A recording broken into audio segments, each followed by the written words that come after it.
The sun disappeared on a Tuesday, which was terrible timing because I had laundry outside. My name is Eli, and until that morning, the most dangerous thing in my life was the broken step behind my rented room. I was 24, unemployed, and very skilled at turning one meal into three by adding water. Then noon arrived, the sky flashed white, and the sun simply went out.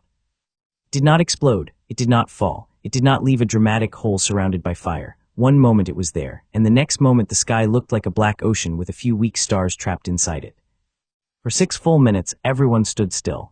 Then every animal in the city started screaming. Birds crashed into windows, dogs dragged their owners toward home, flowers closed so fast that petals flew off, the temperature dropped before people even understood what had happened. By evening, the streets were packed with carts, candles, blankets, and people shouting different explanations with the confidence of experts who had been wrong their entire lives. Some said a dragon had swallowed the sun, some said the gods had turned off the world. One man climbed a fountain and announced that the sun had been stolen by fish. He was ignored for exactly 2 days. Then the rivers began freezing from the edges, and suddenly the fish theory became popular. I had no theory. I had 2 onions, half a loaf of hard bread, and a letter telling me that my uncle had died and left me a farm I had never visited. That letter saved my life. The city food stores were emptied in 3 days. The wealthy bought sacks of grain with jewelry. The poor fought over flour dust. Without sunlight, every field stopped growing. Leaves turned gray, wheat bent as if it had lost the will to stand. Even mushrooms began dying, which felt unfair because darkness was supposed to be their entire thing. I packed my onions, my bread, and one blanket. Then I walked north with thousands of other people. Most of them were heading toward the coast because rumors claimed the sea still glowed. I was heading toward a forgotten farm on a hill because the letter included a map and the words, "Do not sell the greenhouse." That was the only warning. Not "I love you," not "Beware of wolves." Not even "the roof leaks," just "Do not sell the greenhouse." After 2 days of walking through frozen mud, I reached the property. The farmhouse had one wall missing. The barn had collapsed inward. The well was covered by a wooden lid that looked older than language itself. Behind all of that stood the greenhouse. Calling it a greenhouse was generous. It was a long glass building swallowed by thorn vines, dead ivy, and snow. Half the panels were black with dirt. The door leaned sideways. Something inside scratched once, then went silent. I considered leaving. Then my stomach growled so loudly that the scratching answered. I pulled the vines away, squeezed through the door, and found a room full of dead plants. Dry tomato stalks hung from ropes. Clay pots had cracked from the cold. A rusted watering can lay beside a chair. Everything smelled like dust and old soil. At the center of the greenhouse stood a waist-high stone pedestal. On top of it floated a tiny golden sphere. It was no bigger than an apple. It was also shining. I stared at it for so long that my eyes watered. The sphere gave off warmth, not much at first, but enough to melt the frost on my sleeves. Thin rings of light moved around it like slow fire. The moment I stepped closer, the entire greenhouse groaned. Glass panels cleared themselves. Dead vines dropped from the ceiling. Buried pipes rattled under the floor. Then the golden sphere expanded until it was the size of a wagon wheel, and light flooded the greenhouse so brightly that I fell backward into an empty planting bed. A brass plaque unfolded from the pedestal. It read, "Artificial Star Model 1, agricultural use only, do not throw stones at the sun." I looked around for another plaque. There was not one. I looked up at the miniature sun. It pulsed once, as if warning me that the stone rule was serious. That should have been the strangest part of my day. It was not. A small drawer opened in the pedestal and offered me 3 objects: a shriveled potato, a red pepper seed, and a packet labeled emergency soil starter. I did not trust any of it. I had just watched the real sun vanish. Trust was not in season. But hunger has a way of making dangerous ideas look organized. I cleaned one planting bed, poured in the soil starter, and buried the potato. The dirt began steaming. The artificial star brightened. Green shoots burst from the ground before I could move my hand away. I screamed. The plant grew knee-high in seconds. Leaves spread. Tiny golden lines moved through the veins. The soil bulged, cracked, and pushed up 12 potatoes, each one warm and perfectly clean. One rolled against my boot. I picked it up.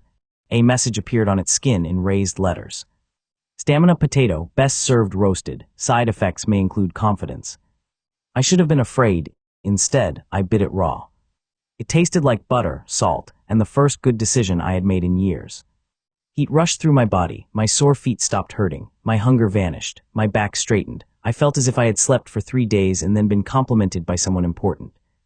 I grabbed the broken greenhouse door with one hand and accidentally tore it off the frame. That was when I realized the potato had not only restored my energy, It had given me too much. For the next hour I repaired the farmhouse roof, cleared the barn, dug out the well, stacked every loose stone on the property, and chased the scratching sound through the greenhouse. The scratching belonged to a chicken. It was buried under an overturned basket, glaring at me with the fury of a tiny king. I lifted the basket. The chicken pecked my boot, walked directly beneath the artificial star, and laid an egg that glowed blue. I named him Duke before checking whether he was actually male.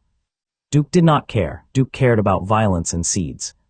I cooked the glowing egg in a pan. It produced enough light to illuminate the entire farmhouse for 6 hours. I did not eat it because the shell hummed when touched, and I had already taken enough risks before dinner. Next morning I planted the red pepper seed. The pepper plant grew into a waist-high bush covered in black leaves. Red peppers hung from it like tiny lanterns. Each one radiated enough heat to melt a circle in the snow. I picked the smallest pepper and held it near the farmhouse stove. The stove lit itself. I held it near the frozen well. The ice cracked. I held it near Duke. Duke tried to eat it. 3 seconds later, he launched himself through a window and ran across the yard trailing smoke. He returned 10 minutes later, completely unharmed and somehow more aggressive. I called them furnace peppers. By the end of the second day, the farmhouse was warm, the well was flowing, and I had a basket full of stamina potatoes. For the first time since the sun vanished, I had more food than I needed. That was when someone knocked on the broken front door. I opened it and found a woman holding a wrench in one hand and a frozen loaf of bread in the other. Her name was Ava. She had lived at the mill below the hill until the river froze solid. She had followed the glow from my greenhouse because it was visible through the trees. Her coat was torn, ice clung to her hair. She looked exhausted, but her eyes were fixed on the potato in my hand. I tried to hide it behind my back. That was pointless because I was also chewing. Ava stared at me, then at the warm house, then at Duke, who was sitting in a bucket for reasons known only to Duke. She asked one question. "Are you growing food?" I said maybe. She raised the wrench. I said yes. That was how my quiet life ended for the second time. I gave her one potato. She ate half and immediately repaired my broken door so hard that the hinges became afraid of her. Then she repaired the well pump, straightened the greenhouse frame, and built a small water wheel from barn scraps even though the river was still frozen. The stamina effect lasted 2 hours. Ava worked for 3. When it finally wore off, she sat on the floor, looked at the artificial star, and laughed until she cried. Not because it was funny, because something was still growing. That night we roasted potatoes beside a furnace pepper. Duke sat between us, guarding a pile of seeds he had stolen. Outside, the world was dark and freezing. Inside, green leaves moved beneath golden light. For the first time, I understood why my uncle had written only one warning. The greenhouse was not property, it was a future. Then the floor shook. A line of green light appeared around the first planting bed. The soil sank, the walls moved outward, and the back of the greenhouse unfolded into a room that had not existed a moment earlier. New glass rose from the ground. New pipes locked into place. A stone path formed beneath our feet. At the far end, another brass plaque appeared. Successful harvest confirmed. Cultivation area expanded. Ava slowly turned toward me. I slowly turned toward the new room. Duke ran past both of us and vanished into the darkness beyond the golden light. A second later, something enormous roared. I was still holding a potato. So naturally, I ate it and ran after him. The roar came from a machine shaped like a metal ox. It stood in the center of the new room with 6 legs, a plow for a face, and moss growing between its iron plates. Duke was perched on its back, pecking a blinking red button. I arrived exactly in time to see him press it. The machine charged. I jumped aside. Ava did not. She planted her boots, swung her wrench, and hit the plow hard enough to turn the machine 3 degrees left. That did not stop it. It simply charged 3 degrees left. It smashed through a stack of clay pots, crossed the room, and buried its metal head in the wall. Dirt rained from the ceiling. Duke flapped onto my shoulder and acted as if none of this had been his fault. A brass plate on the machine read, "Automatic soil tender, feed before use." I looked at the empty fuel slot beneath its neck. Ava looked at the potato in my hand. We both looked at Duke. Duke swallowed something round. The machine ripped itself out of the wall and charged again. I threw the potato into its fuel slot. Golden light spread through the iron plates. The machine stopped so quickly that its rear legs lifted off the ground. Then it made a satisfied noise, lowered its plow, and began turning the hard floor into perfect dark soil. Ava stared at it with the expression of someone who had just found religion in a farming tool. The machine worked all night. Every time it slowed, I fed it half a stamina potato. By morning, the new room contained 8 long planting beds, a pond, and an irrigation channel that carried warm water from pipes under the floor. We found seed drawers in the walls. Most were empty, but a few held corn, beans, strawberries, and a single purple carrot with a warning tag. The tag said, "Do not insult the carrot." I placed it back in the drawer. Ava wanted to take the machine apart. I wanted to plant strawberries. Duke wanted to attack his reflection in the pond. We agreed to do all three in that order. Strawberries grew faster than the potatoes. White flowers opened, red fruit appeared, and the entire room filled with a sweet smell that made the cold world outside feel like a bad memory. I picked one berry. It had tiny silver seeds and a faint glow around its leaves. I took one bite. Every bruise on my body vanished. The cut on my thumb closed. The ache behind my eyes disappeared. Even the small scar on my chin faded until it was almost gone. Ava grabbed my face and turned it toward the light. I nearly swallowed the whole berry. She said the scar had been there when she arrived. I said I knew because it was my face. She told me not to be difficult while she was examining a miracle. We tested the next berry on Duke. He had no visible injuries, but after eating it, he grew one extra tail feather and learned how to open doors. That was probably not related. He called them remedy strawberries. The name sounded gentle. The effect was not. One berry could cure a fever, close a wound, and restore someone who had been sick for weeks. 2 berries made a person feel younger. 3 berries made their hair grow several inches. Ava learned that part by accident. She spent the next day cutting her hair with garden shears and threatening the strawberries. I planted corn after that. The corn grew 12 feet tall. Each ear was wrapped in glowing husks. When heated near a furnace pepper, the kernels popped out and floated into the air like tiny lanterns. Duke ate 6. He floated into the ceiling. He refused to come down. By the end of the week, I had enough food to fill the farmhouse. That should have made me feel safe. Instead, it made me nervous. The glow above the hill had become brighter every night. People could see it from miles away. Hungry families were moving through the frozen countryside. Some were weak, some were desperate. All of them would eventually find me. Ava said we should build a wall. I said walls did not feed people. She said empty fields did not stop people from taking food. I had no clever answer, so I carried 3 baskets down the hill. The first group I found was sheltering in an abandoned chapel. I did not ask names because there were too many, and I knew I could not remember them all. I handed out potatoes, peppers, and a few strawberries for the sick. The reaction was not dramatic at first. People were too tired. They ate slowly, then shoulders straightened. Color returned to faces. A child who had not stood in days got up and chased a floating corn kernel across the room. That was when the crying started. I hated it, not because they were ungrateful, because I had never done anything important enough to make a whole room cry, and I did not know where to look. So I told everyone the furnace peppers were spicy and watched 6 adults ignore the warning. The chapel became warm very quickly, so did their mouths. The next morning, 40 people followed me back to the hill. Ava stood in front of the greenhouse with her wrench. Duke stood beside her wearing a saucepan like a helmet. I explained that the people needed food. Ava explained that the greenhouse could not support everyone yet. Both things were true. That was our first real problem. I solved it with soup. Metal Ox had uncovered a stone basin in the expanded room. When filled with water and placed beneath the artificial star, the basin heated without fire. I added potatoes, chopped peppers, corn, and ordinary salt from the farmhouse. The moment the ingredients mixed, the soup began glowing. A wooden ladle rose out of the basin by itself. It stirred 3 times. Then the basin expanded until it was large enough to bathe a horse.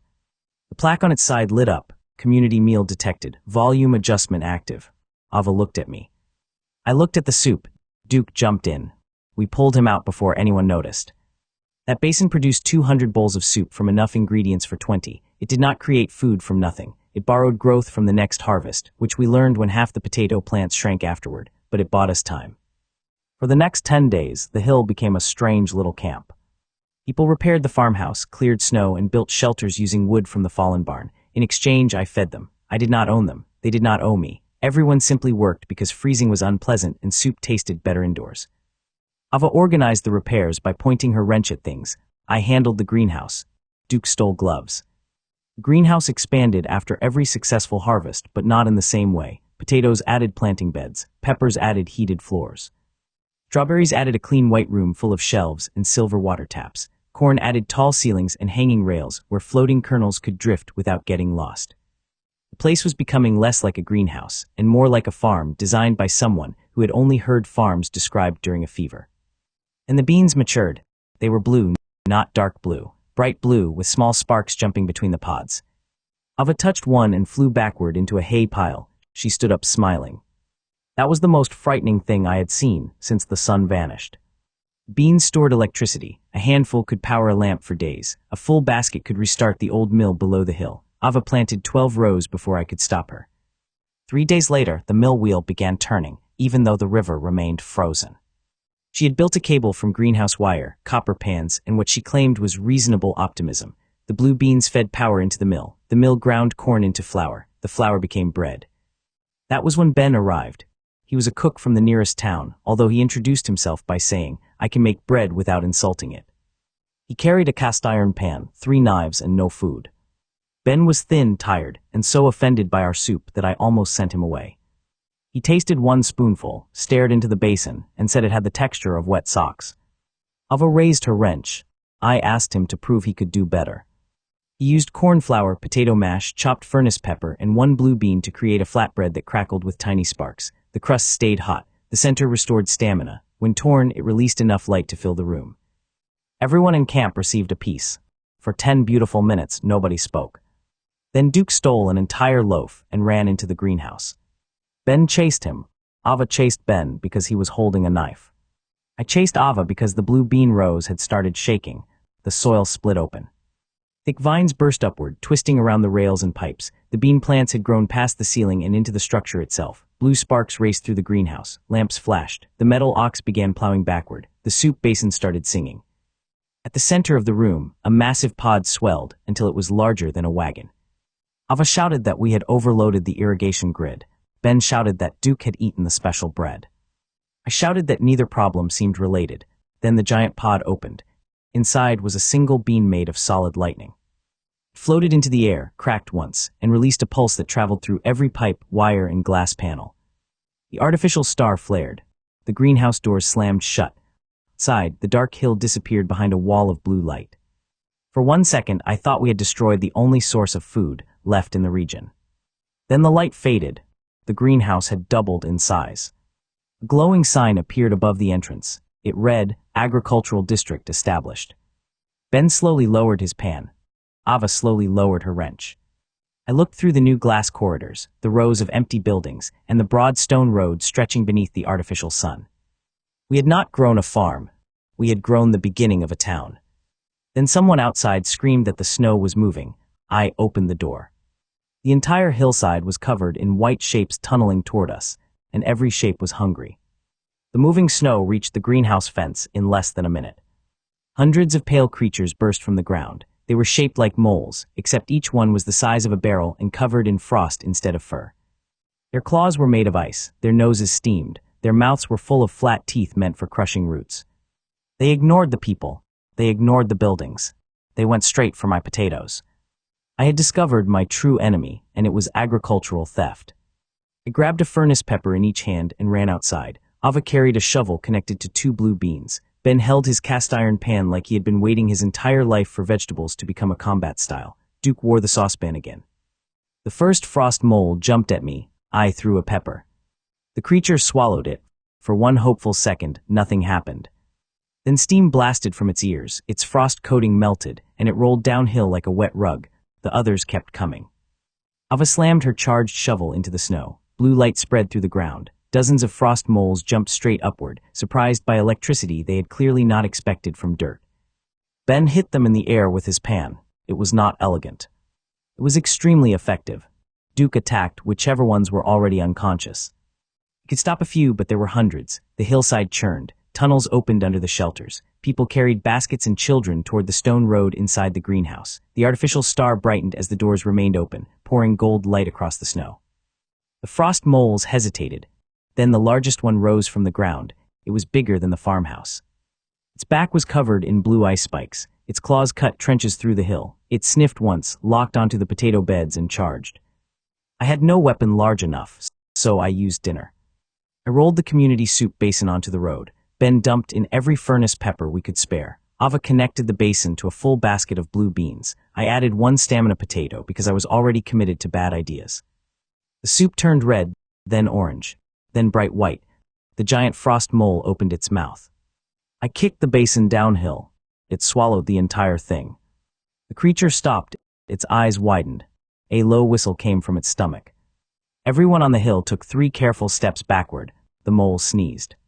A column of steam shot into the sky and blew the snow clouds apart for half a mile. Its ice spikes melted. Its giant body shrank until it was the size of an ordinary mole sitting inside a puddle.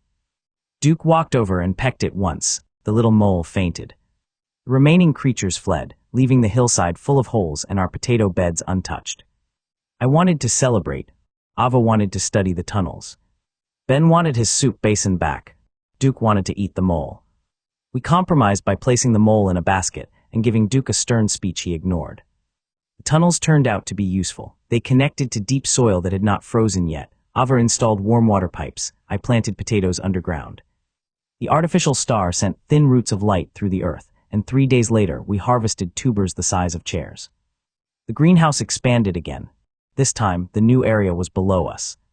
Stone stairs spiraled down into a warm underground garden filled with black soil and glowing roots. The ceiling showed an image of the artificial sun, even though the real light was 2 floors above. Water moved through clear channels. The air smelled like rain. The brass plaque called it the Root District. Ben called it a basement with ambition. I called it safe. The frost moles had shown us how easy it was to lose everything. We needed more than one room full of crops. We needed layers, storage, and food that could survive mistakes. So I planted the purple carrot. I did not insult it. I did not even think insulting thoughts near it. The carrot grew alone in the center of a round bed. Its leaves were dark purple and stiff like feathers. Every hour, it rotated slightly toward whoever was talking, which made conversation uncomfortable. After one day, the leaves spelled words in the soil. More room. I gave it more room. After 2 days, the leaves spelled better water. Ava adjusted the pipes. After 3 days, the leaves spelled music. Ben played 2 metal spoons against a pan. The carrot ripped itself out of the ground and chased him around the root district. It was nearly 4 feet tall. It had 6 root legs. It had standards. I stopped it by offering floating popcorn. The carrot ate the kernels, calmed down, and planted itself in a better bed. We began calling it the royal carrot because it behaved as if the ground existed for its comfort. I refused to give it a name. I already had Duke. When it finally matured, it produced 9 smaller carrots. Anyone who ate one could see underground roots, water lines, and empty spaces through the soil. The effect lasted an hour. It was the strangest vision of my life. The earth became transparent. I could see every potato. I could see the warm water pipes. I could see a buried metal door beneath the old barn. I could also see Duke hiding 37 stolen spoons in a tunnel. We opened the buried door and found a seed vault. Most of the shelves were bare. A few glass jars held old seeds, tomatoes, pumpkins, grapes, mint, coffee, and a pale seed marked with a symbol of a moon. I left the moon seed alone. Anything with a mysterious symbol could wait until after breakfast. The tomato seeds seemed safer. They were not. The tomato plants grew in neat rows. The fruit looked ordinary, red, round, shiny, and completely innocent. Ben sliced one. It released a pressure wave of sauce that painted the entire kitchen red. Nobody was hurt. Duke was delighted. Tomatoes stored flavor the way blue beans stored electricity. One small tomato could season 100 bowls of soup. A large one could turn plain water into a rich stew. When thrown hard, it exploded into hot sauce. Ben called them feast tomatoes. Ava called them edible artillery. I called them something we would never plant near white walls again. Next came the pumpkins. They grew warm orange shells with small iron handles. When carved open, each pumpkin contained a steady flame that did not consume the flesh. The bigger the pumpkin, the bigger the flame. Ava installed them beneath the shelters as heaters. Ben used one as an oven. I placed smaller ones along the stone road. Soon the entire hill glowed with orange windows and golden greenhouse glass. People started calling the settlement Sunfield. I did not choose the name, but it fit. For a while, life became strangely peaceful. Every morning, I walked beneath the artificial star and checked the leaves. I ate a potato before heavy work. I used carrot vision to inspect roots. Ava expanded the warm water network. Ben ran a kitchen that never closed. Duke stole food from both of them and somehow became fat despite constant movement. Families moved from the old shelters into the empty greenhouse buildings. The structures were made of white stone and glass, but they stayed warm. Vines grew over the roofs. Blue beans powered lamps. Furnace peppers heated baths. Floating corn kernels drifted above the streets like stars that had forgotten where the sky was. I began to enjoy the darkness outside, not because it was good. Because every time I opened the greenhouse door, the contrast made Sunfield feel impossible. We had green leaves. We had hot bread. We had children chasing glowing popcorn through the square. The world had ended, and Ben was arguing with a tomato. That peaceful stretch lasted 6 days. On the 7th morning, every plant in the root district lined in the same direction. Not toward the artificial star, toward the sealed wall at the northern edge. The royal carrot pulled itself from the soil and began tapping the stone with one root. Ava used carrot vision and saw a huge hollow chamber behind the wall. Thick shapes moved inside it. Ben pressed his ear to the stone and heard chewing. I felt the floor vibrate beneath my boots. Something had found the underground potatoes. Something much larger than the frost moles. We opened a viewing slit. On the other side was a cavern filled with giant pale worms, each one long enough to wrap around the farmhouse. They had crystal teeth and transparent skin. Inside their bodies, I could see every root they had eaten. At the center of the cavern rested an enormous cocoon made from stolen potato vines. It pulsed. The worms stopped chewing. Every head turned toward the slit. I closed it. Ben asked if I had a plan. I said yes. I did not. Then the cocoon cracked, and golden light poured through the wall. Whatever was inside had been eating stamina potatoes for days. And it had just woken up. The cocoon opened like a curtain. A long golden creature unfolded from the potato vines. It had the body of a worm, the wings of a moth, and the glowing eyes of something that had eaten enough stamina crops to become confident. It was beautiful for half a second. Then it headbutted the wall. Stone cracked from floor to ceiling. Smaller worms rushed forward behind it, chewing through the broken edge. Ava shoved an iron brace into place, but 3 crystal mouths bit through it. Ben threw feast tomatoes through the gap. The explosions covered the cavern in sauce and made the worms pause. Not because they were hurt, because they liked it. That was worse. The golden mothworm pushed its head through the wall and inhaled the smell of our crops. Its wings beat once. The wind knocked us down and sent Duke tumbling through a basket of carrots. I understood the problem immediately. The worms were not evil. They were hungry. Their cavern had probably stayed warm beneath the frozen ground, but the roots they lived on were dying. Then my artificial star sent glowing potato vines through the earth. To them, I had opened a restaurant under their bedroom. Killing them would leave giant tunnels that could collapse the root district. Letting them eat would leave us with no root district. So I offered them something better than potatoes. I ran to the seed vault and took the mint. Mint sprouted before I finished planting it. Green runners spread over the bed, up the walls, around my boots, and across the ceiling. The smell became so sharp that my eyes watered. 1 leaf cooled a cup of hot water. 2 leaves froze the cup. 3 leaves froze Ben's spoon to his hand. The worms hated it. I packed baskets with frost mint and rolled them through the broken wall. The smaller worms recoiled. The golden one screeched, flapped backward, and smashed into the cavern roof. Then I planted a line of mint along the edge of the root district. Vines formed a cold green barrier. Every worm retreated to the far side of the cavern. That solved half the problem. The other half was hunger. I planted ordinary mushroom spores from the old cellar in a bed warmed by pumpkin flame and fed with potato leaves. Beneath the artificial star, the mushrooms grew into soft white towers. Their caps absorbed flavor from whatever touched the soil. Feast tomato scraps made them taste like stew. Corn husks made them taste like bread. Pepper ash made them warm. The worms loved them even more than potatoes. We rolled mushroom logs into the cavern. The creatures gathered around them, chewing peacefully. The golden mothworm tasted one, folded its wings, and curled around the pile like an oversized pet. Ava stared at me. Ben stared at me. Duke marched into the cavern and sat on the golden creature's head. That was how we accidentally opened an underground mushroom ranch. Worms ate dead roots and produced rich soil. The golden one carried baskets through the tunnels when bribed with tomato mushrooms. We sealed the root district behind a mint curtain, but the royal carrot kept sneaking through to ride the worms.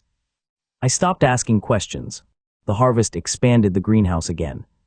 Broad Kitchen Street unfolded beside the agricultural district. Stone counters rose from the ground. Ovens appeared under pumpkin-shaped chimneys. Clear pipes carried water. Hanging rails delivered baskets from the fields. Ben stepped into the largest kitchen and became silent.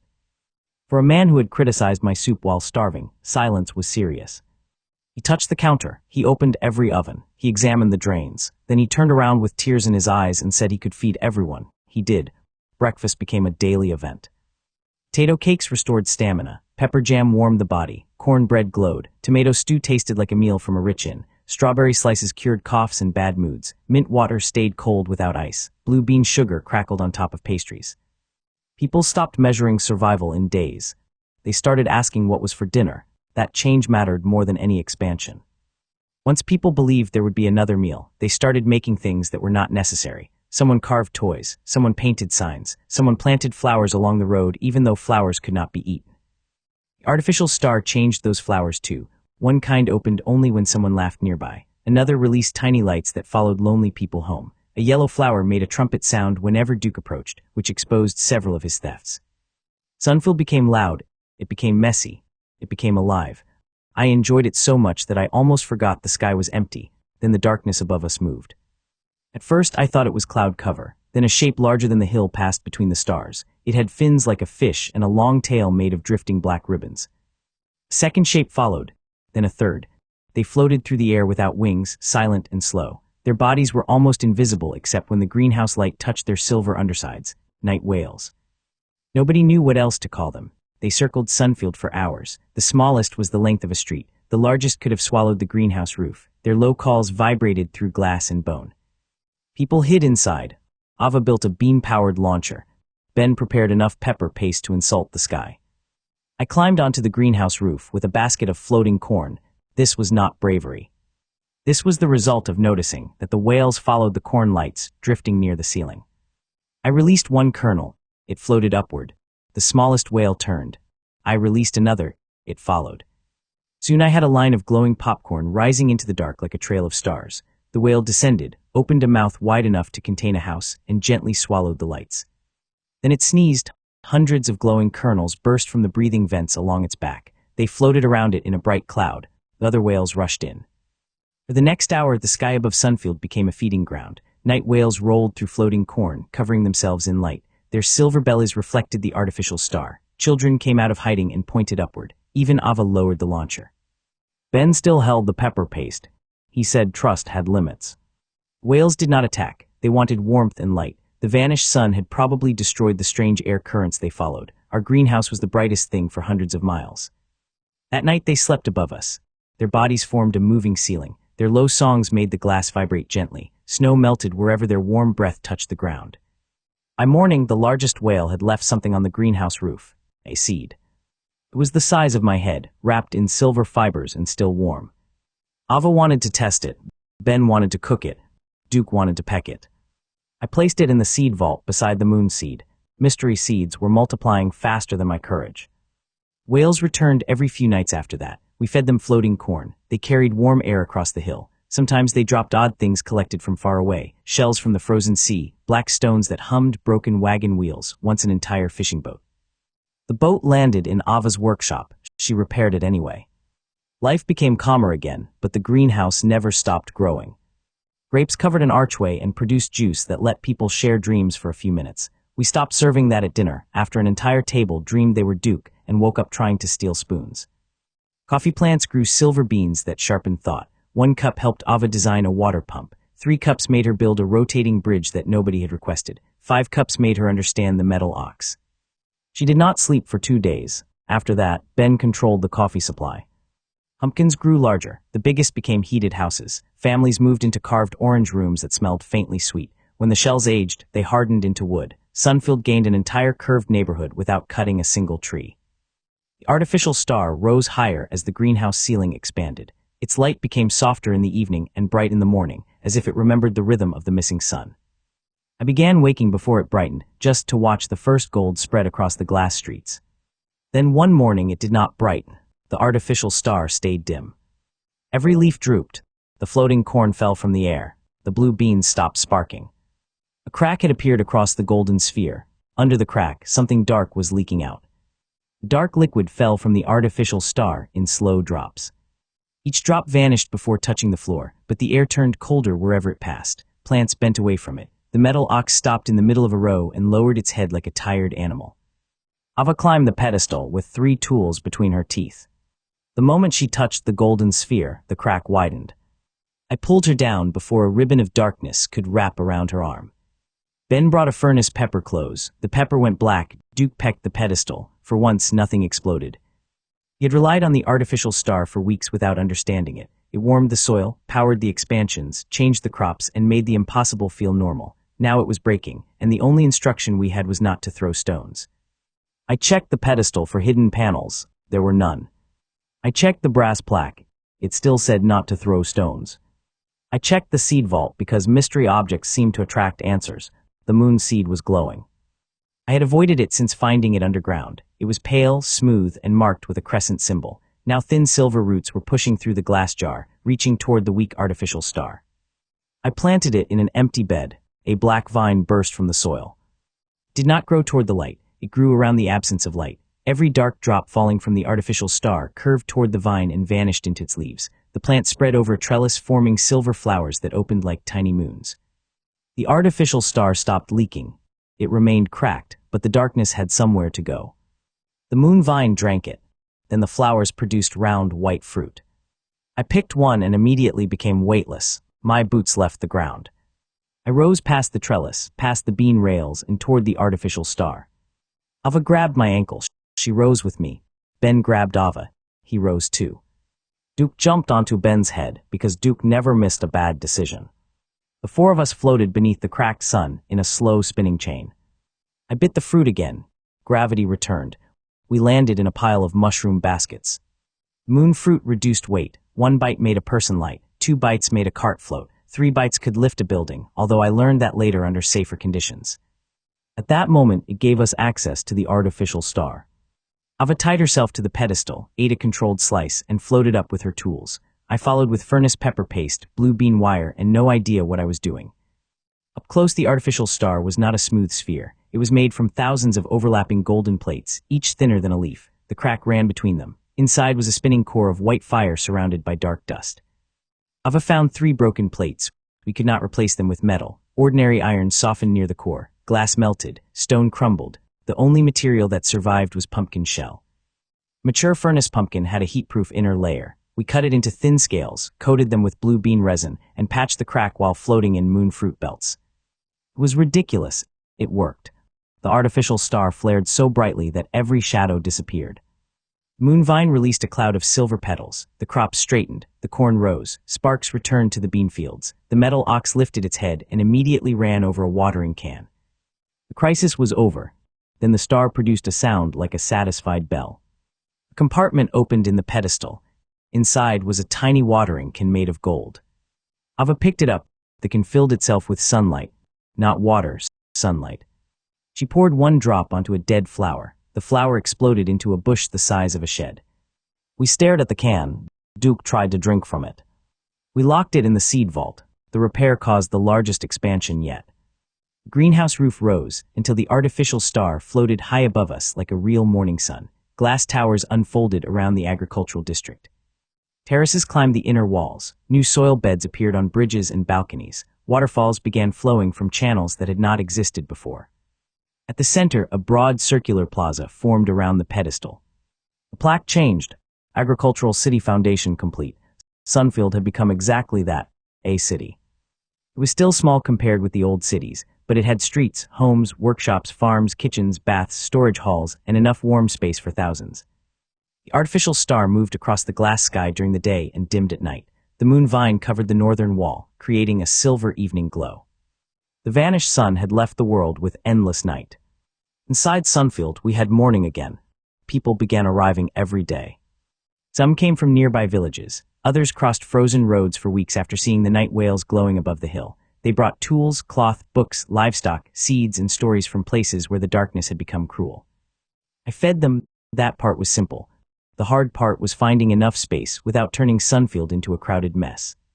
Ava solved housing with moon fruit and pumpkins. We grew huge furnace pumpkins, made them weightless, and floated them onto the upper terraces. Once anchored, the shells became warm, round homes. Rope bridges connected them. Children called it the Pumpkin Sky Neighborhood. Ben solved food service by creating moving kitchens. He mounted ovens on metal ox carts, powered them with blue beans, and sent hot meals through the streets. The first cart moved too fast and delivered soup through 3 windows, but the second version had brakes. I solved the crop problem by planting upward. Grapes climbed glass towers, beans hung from bridges, strawberries covered balconies, tomato vines grew around kitchen chimneys, cornfields occupied the high terraces, where floating kernels formed glowing clouds beneath the roof. Even Duke became useful. The artificial star changed his eggs each time he ate a different crop. Corn produced light eggs, peppers produced heat eggs, strawberries produced eggs that cured minor sickness, blue beans produced eggs that shocked anyone touching them. Duke knew exactly which ones shocked people. He placed them in shoes. We built him a fenced yard. He escaped before sunset. Sunfield became stable enough for me to breathe. Then Ben created the strawberry cream bun. It was a small thing: soft corn bread, whipped milk from a greenhouse-fed cow, and one slice of remedy strawberry. Eating it restored energy, healed small injuries, and made a person happy for about an hour. People loved it. They loved it too much. The kitchen street ran out before breakfast ended. A line formed through the plaza. Someone offered a silver necklace for the last bun. Someone else offered a goat. Two people began arguing over whether licking the empty tray counted as stealing. Ben closed the kitchen. The crowd made a sound usually heard when buildings collapse. I climbed onto a counter and announced we would grow more strawberries. That made things worse. The city treated the promise like a festival. Every empty planter became a strawberry bed. People painted berries on doors. Children wore red hats. Ava built a machine that removed seeds from fruit at dangerous speed. Ben began testing cakes, pies, jams, and a strawberry soup that we all agreed never to mention again. The first huge harvest was scheduled for 3 days later. That night, the strawberry plants vanished. Not died. Vanished. Every bed was empty. The soil was smooth. The leaves, fruit, roots, and trellises were gone. In the center of the largest field sat Duke. He was covered in red juice. I accused him. He looked offended. Then a tiny hand reached out of the soil, grabbed one of his tail feathers, and pulled. Duke disappeared underground. I dove after him. The soil opened like a mouth. I fell through a tunnel lined with stolen strawberry vines and landed in a hidden chamber beneath the plaza. Duke landed on my head. Round us, hundreds of small green creatures were carrying berries into holes in the walls. They were no taller than my knee, with leaf-shaped ears and round eyes. None had weapons. None wore armor. They were simply fast, organized, and completely shameless. At the center of the chamber stood the largest strawberry plant I had ever seen. Its roots wrapped around a cracked stone. The stone was beating like a heart. Every beat pulled more sweetness out of the stolen fruit. The little creatures saw me. They froze. I froze. Duke did not. He charged their entire civilization. Duke hit the first little creature like a feathery cannonball. The creature dropped its strawberry, rolled twice, and sprang back up. 3 others jumped onto Duke. One grabbed his saucepan helmet. Another tied his feet with a vine. A third stole a glowing egg from under his wing. Duke became still. Nobody stole from Duke. He released a noise so terrible that dust fell from the ceiling. The chamber exploded into motion. Green creatures ran through tunnels with baskets. Duke chased the egg thief. I chased Duke. The giant strawberry plant shook as we passed, dropping berries the size of pumpkins. One rolled after me, crushed a storage shelf, and filled the tunnel with juice. Ava broke through the ceiling using the metal ox. Ben followed with a tray of buns. The little creatures stopped running. Every round eye turned toward the tray. Ben slowly lifted one strawberry cream bun. The creatures moved together like grass in wind. I had found their weakness: dessert. We learned very little through speech because they did not use words. They communicated with leaf movements, whistles, and dramatic pointing, but the situation became clear. They had lived beneath the hill before the sun vanished. They survived on roots and underground berries. When the artificial star awakened, the stone in their chamber began beating. It made plants sweeter, but it also made the sprigs hungry all the time. That was what we called them, sprigs. The sprigs had not stolen our strawberries to hurt us. They thought anything growing through their tunnels belonged to whoever could carry it away fastest. Duke understood that rule immediately and became their natural enemy. Ben gave them buns. They gave us the stolen berries. Ava examined the beating stone. I looked at the giant plant. The stone was a sweetness core. The artificial star had activated it through the soil. Any fruit grown near the core became sweeter, larger, and more powerful. The sprigs had wrapped strawberry roots around it, creating the huge plant. We could have taken the core. We did not. Instead, I planted half the chamber with new berries and showed the sprigs how to use feast tomato scraps as fertilizer. In exchange, they carried harvest baskets through the tunnels and stopped stealing from the upper beds. This agreement lasted 11 minutes. Then one sprig stole Ben's hat. A second stole Ava's wrench. A third tried to steal my left boot while I was wearing it. Duke found the egg thief and began a feud that would probably outlive the darkness. We opened a staircase to the chamber and turned it into the sweetroot orchard. The giant strawberry plant produced fruit capable of curing serious illness. A single slice stopped infection. Half a berry restored damaged muscle. One full fruit caused every loose tooth in a person's mouth to grow back at once. We learned that when Ben ate one after claiming he had an old kitchen injury. He spent the afternoon chewing wood to test his new teeth. The sprigs became part of Sunfield. He never asked for houses. They built nests inside walls, under bridges, and in empty pumpkin shells. They were excellent gardeners, terrible waiters, and terrifying during hide-and-seek. The Strawberry Festival went ahead one day late. Ben filled the plaza with cakes, buns, tarts, jam, roasted berries, frozen mint berries, and a tower made from layered cornbread. Floating popcorn carried tiny berry slices overhead. The night whales circled the greenhouse roof. Silver flowers opened along the moon vines. For one evening, the world outside did not matter. I sat on the edge of the artificial star pedestal with Ava, and Ben Duke was trapped under a basket after trying to attack the dessert tower. Spriggs danced around the plaza by jumping from hat to hat. Ava said Sunfield needed a real outer wall. Ben said Sunfield needed a second kitchen. I said Sunfield needed one peaceful week. The artificial star dimmed. Ava and Ben both looked at me. I stopped making wishes. The next problem arrived as sound. Low ringing came from beyond the western glass, not from outside the greenhouse, from inside a sealed expansion wall. The ringing repeated every few seconds, like a spoon tapping a giant cup. The crops nearest the wall began growing sideways. The royal carrot marched up from the root district and kicked the stone. The wall opened. Behind it lay a valley. A real valley.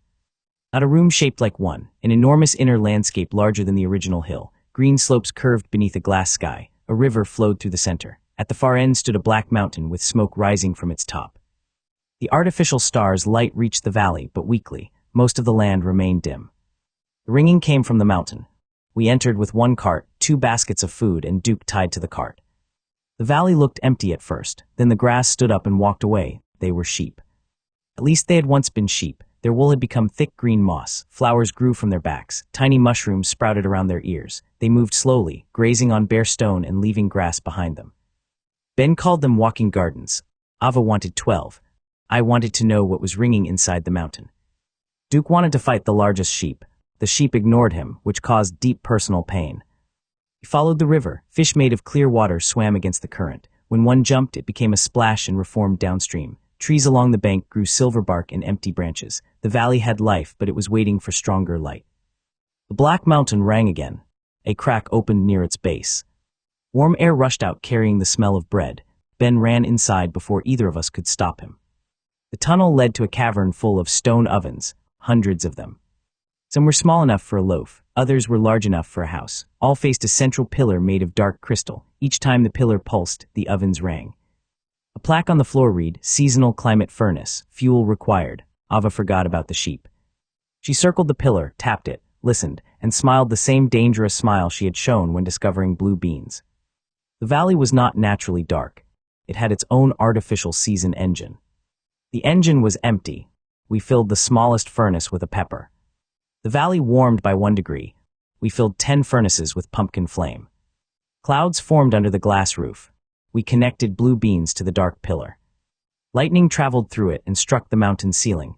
Then all the ovens opened at once. A wall of hot air blasted us out of the cavern, across the river, and into a flock of moss sheep. Duke landed on one. The sheep finally noticed him. It ran. Duke rode it across the valley, screaming with joy and rage. The climate furnace had awakened. Rain began falling. Not ordinary rain. Warm golden drops touched the ground and caused plants to rise instantly. Grass covered the slopes. Silver trees opened green leaves. Flowers spread in rivers of color. The moss sheep multiplied their gardens with every step. At the center of the valley, the river widened into a lake. The artificial star moved slightly west, sending a stronger beam through the open wall. Light reached the black mountain. The dark crystal pillar turned orange. The plaque added one line, "Spring cycle available." Ava touched the symbol. The entire valley changed. Snow vanished, fruit blossoms opened. Warm wind carried petals over the river. The walking gardens shook their mossy wool and released clouds of seeds. We had created spring inside a world without a sun. I stood in the golden rain and laughed. Then the mountain rang twice. The season shifted to summer. Heat hit us like a kitchen door. The river began steaming. The moss sheep lost their wool in one giant green wave. Ava hit the symbol again. Autumn arrived. Every tree dropped its leaves at once. Ben vanished under a red pile. Duke rode past on a half-bald sheep. Ava hit the symbol a third time. Winter buried the valley in snow. The climate furnace worked. The controls did not. The seasons began changing every 30 seconds. Spring rain, summer heat, autumn wind, winter snow, again. Plants grew, ripened, dropped seed, froze, and returned faster than we could move. The valley became a storm of accelerated farming. At first, I thought we had ruined it. Then I saw the fruit. Every seasonal cycle made it larger. An apple on the nearest tree swelled from fist-sized to barrel-sized. Its skin shifted from green to red to silver. The branch bent lower with each rapid year. I climbed the tree during spring, held on through summer, nearly froze in winter, and cut the apple free during autumn. It hit the ground with a deep boom. The season engine stopped. Silence filled the valley. The apple cracked open. Inside was not flesh. Inside was a small warm room with windows, a table, and a fireplace. Ben climbed out of the leaf pile, stared into the apple house, and said the only reasonable thing. "We are going to need a bigger menu." The apple house had no seeds. That was the first thing I checked. The second thing I checked was whether the fireplace could burn down the fruit from the inside. It could not. The flame was warm but harmless, like the light inside a furnace pumpkin. The walls smelled like apples without feeling sticky. The windows showed the valley. The table grew directly from the floor. Ava knocked on every surface with her wrench. Ben opened the tiny cupboards and found jars of cinnamon. Duke claimed the chair. He planted the apple's core near the river. By the next morning, a new silver tree had grown with 6 ordinary apples and 1 house apple hanging from a lower branch. The season engine had not only made crops ripen faster, it had encouraged them to become useful structures. We tested pears, they became water tanks. We tested gourds, they became boats. We tested corn. It grew into hollow golden towers with spiral stairs inside. We tested coffee. The result moved. A huge coffee bean split open, grew 6 wooden legs, and carried a brewing pot on its back. It followed whoever looked most tired. The first person it chose was Ava, which was accurate and dangerous. Ben banned the walking coffee machine from approaching her after sunset. The seasonal valley became our construction farm. Instead of cutting trees and shaping stone, we grew buildings. Apple homes lined the river. Pear tanks fed irrigation channels. Corn towers became grain storage. Giant gourd boats carried baskets across the lake. Moss sheep walked over bare land and left gardens behind. Sprigs loved the valley. They disappeared into the grass and returned with flowers, mushrooms, and several objects that had belonged to other people 5 minutes earlier. Duke loved it more. He rode moss sheep until they learned to hide when they heard his feet. Sunfield's food supply multiplied. The rapid seasons let us harvest 4 times in one day, although repeated cycles made fruit weird. The first summer produced normal peaches. The third produced peaches that warmed cold hands. The 7th produced peaches that told jokes when squeezed. The jokes were terrible. Ben turned them into pie before they could repeat themselves. For a month, everything improved. The greenhouse city grew from a desperate camp into a place people traveled toward on purpose. New arrivals crossed the dark roads carrying lanterns and empty carts. They expected a farm. They found golden streets, glowing fields, pumpkin houses in the air, night whales sleeping above the glass, and Duke chasing a sprig through the fountain. The same expression appeared on every face, confusion first, then hunger, then hope. We never charged treasure for basic food. A bowl of stew was a bowl of stew. People helped where they could. Some worked the fields. Some repaired roads. Some brought seeds from dead farms. Some did nothing for a while because surviving the road had taken everything from them. That was fine. Stamina potatoes did not ask why a person was tired. They simply helped them stand. I kept my old farmhouse outside the main greenhouse even after Sunfield had warmer homes. The roof was crooked. The floor creaked. The wind slipped under the door. I liked it because it reminded me that the city had started with 1 potato and a bad decision. Ava moved her workshop into the barn and added 3 floors. Ben took over the kitchen street and still complained that it was too small. Duke slept wherever he had most recently committed a crime. I thought life had finally settled. Then the first shadow storm arrived. It came from the east as a wall of darkness darker than the sky. No snow, no rain, just black dust moving across the ground. Wherever it passed, torches dimmed and sound disappeared. The night whales fled before it. That worried me more than the storm itself. We closed the greenhouse doors. Ava sealed the vents. Ben covered the food. People moved into the lower districts. The storm struck at midnight. Glass vanished behind black dust. The artificial star flickered. A cold pressure spread through the city. Flowers closed. Blue bean lights faded. Even the pumpkin flames shrank. The darkness outside was not ordinary ash. It absorbed light. Every crack around the doors turned black. Ava connected blue beans to the greenhouse frame. Golden lines brightened through the walls, but the storm drank them faster than we could produce power. I ran to the moon vine. Its leaves were already pulling darkness out of the air, but the plant was too small for a storm covering the entire hill. Silver flowers blackened one by one.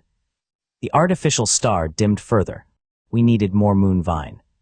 Growing it would take hours, so I used the golden watering can. We had kept it locked in the seed vault since repairing the star. One drop of stored sunlight had turned a dead flower into a bush. I did not know what a full pour would do. I climbed the northern wall while the greenhouse shook. The moon vine covered one section of glass, its roots wrapped around stone.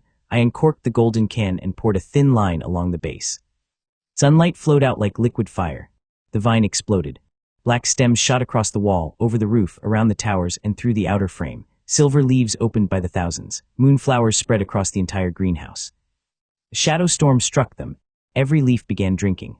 The darkness outside swirled toward the glass. Black dust gathered in the vines. Silver fruit formed along the roof, growing larger as the storm weakened. Within minutes, the wall of darkness collapsed. The moon vine had absorbed it. The artificial star brightened. Sunfield cheered. Then the first silver fruit fell. It hit the plaza and made half the city weightless. People rose from the streets. Carts floated. Pumpkin houses snapped their ropes. Ben flew out of a kitchen window, holding a tray of bread. Duke spread his wings and discovered he could actually use them. For the next 20 minutes, Sunfield became a slow-motion disaster. Ava fired rope anchors from her launcher. Sprigs leaped from floating baskets and tied knots. Night whales returned and gently pushed pumpkin houses down with their noses. I moved through the air using 2 gourd paddles, while shouting instructions nobody could follow because laughter had taken over the city. The weightless wave ended gradually. People drifted down. Carts landed in gardens. Ben's bread fell across the plaza like warm rain. Duke refused to land until Ava hit him with a net. Moon fruits had absorbed the shadow storm and become far stronger. One slice could lift a wagon for hours. A whole fruit could remove the weight of a tower. Ava looked at the upper terraces, then at the fruits, then at me. I said no. 3 days later, she floated an entire corn tower to the opposite side of the city. It was hard to argue with success. Shadow storms came twice more that season. The moon vine absorbed them. We collected the fruit and used it to move buildings, lift heavy stones, and create floating farms near the roof. Instead of fearing the storms, people began preparing baskets. That was when I realized Sunfield had changed me. The first time danger came, I had been terrified of losing food. Now I looked at a wall of darkness and wondered what kind of crop it might produce. I should have kept that thought to myself. The next storm did not bring darkness, it brought eggs. Thousands of black eggs fell from the sky, bouncing off the greenhouse roof and piling around the hill. Each was the size of a barrel. Their shells were warm, something scratched inside. The night whales would not approach them. The moon vines would not touch them. Duke stood at the door, staring at the nearest egg, with the focused expression of a professional criminal evaluating a locked box. I grabbed him before he could peck it. A crack appeared in the shell. A long golden beak pushed through. Then another egg cracked. Then another. All across the hill, the shells began opening. Ben arrived beside me holding his pan. Ava loaded her launcher. I held a furnace pepper. The first creature stepped out. It looked like a bird made from smoke, with glowing feet and feathers that vanished at the edges. It looked at Sunfield. It looked at Duke. Duke looked back. For the first time since I met him, Duke took one step behind me. The smoke bird took another step. Its glowing feet melted 2 holes in the snow. Black feathers drifted from its wings and vanished before touching the ground. Behind it, thousands of eggs continued cracking. I had seen giant worms, floating whales, and a carrot with stronger opinions than most people. These birds frightened me more, not because of their size, because every one of them was staring at Duke. Duke moved farther behind my leg. The first smoke bird lowered its head. Duke lowered his. The bird chirped. Duke answered. The bird chirped again. Duke stepped forward, puffed out his chest, and made a long rolling call I had never heard from him. All the smoke birds bowed. I looked down at Duke. Duke looked up at me with the calm pride of someone who had just discovered an army. Ava whispered that we should close the door. Ben whispered that it was already too late. Duke marched outside. The smoke birds followed. There were more than 3,000 of them. Some were chicken-sized. Others stood taller than a person. A few had wings wide enough to cover a roof. They moved in perfect lines behind Duke as he walked around the greenhouse hill. He led them to his fenced yard. They looked at the yard. They looked at Duke. The fence fell over without being touched. Duke had become their king. This was bad for everyone.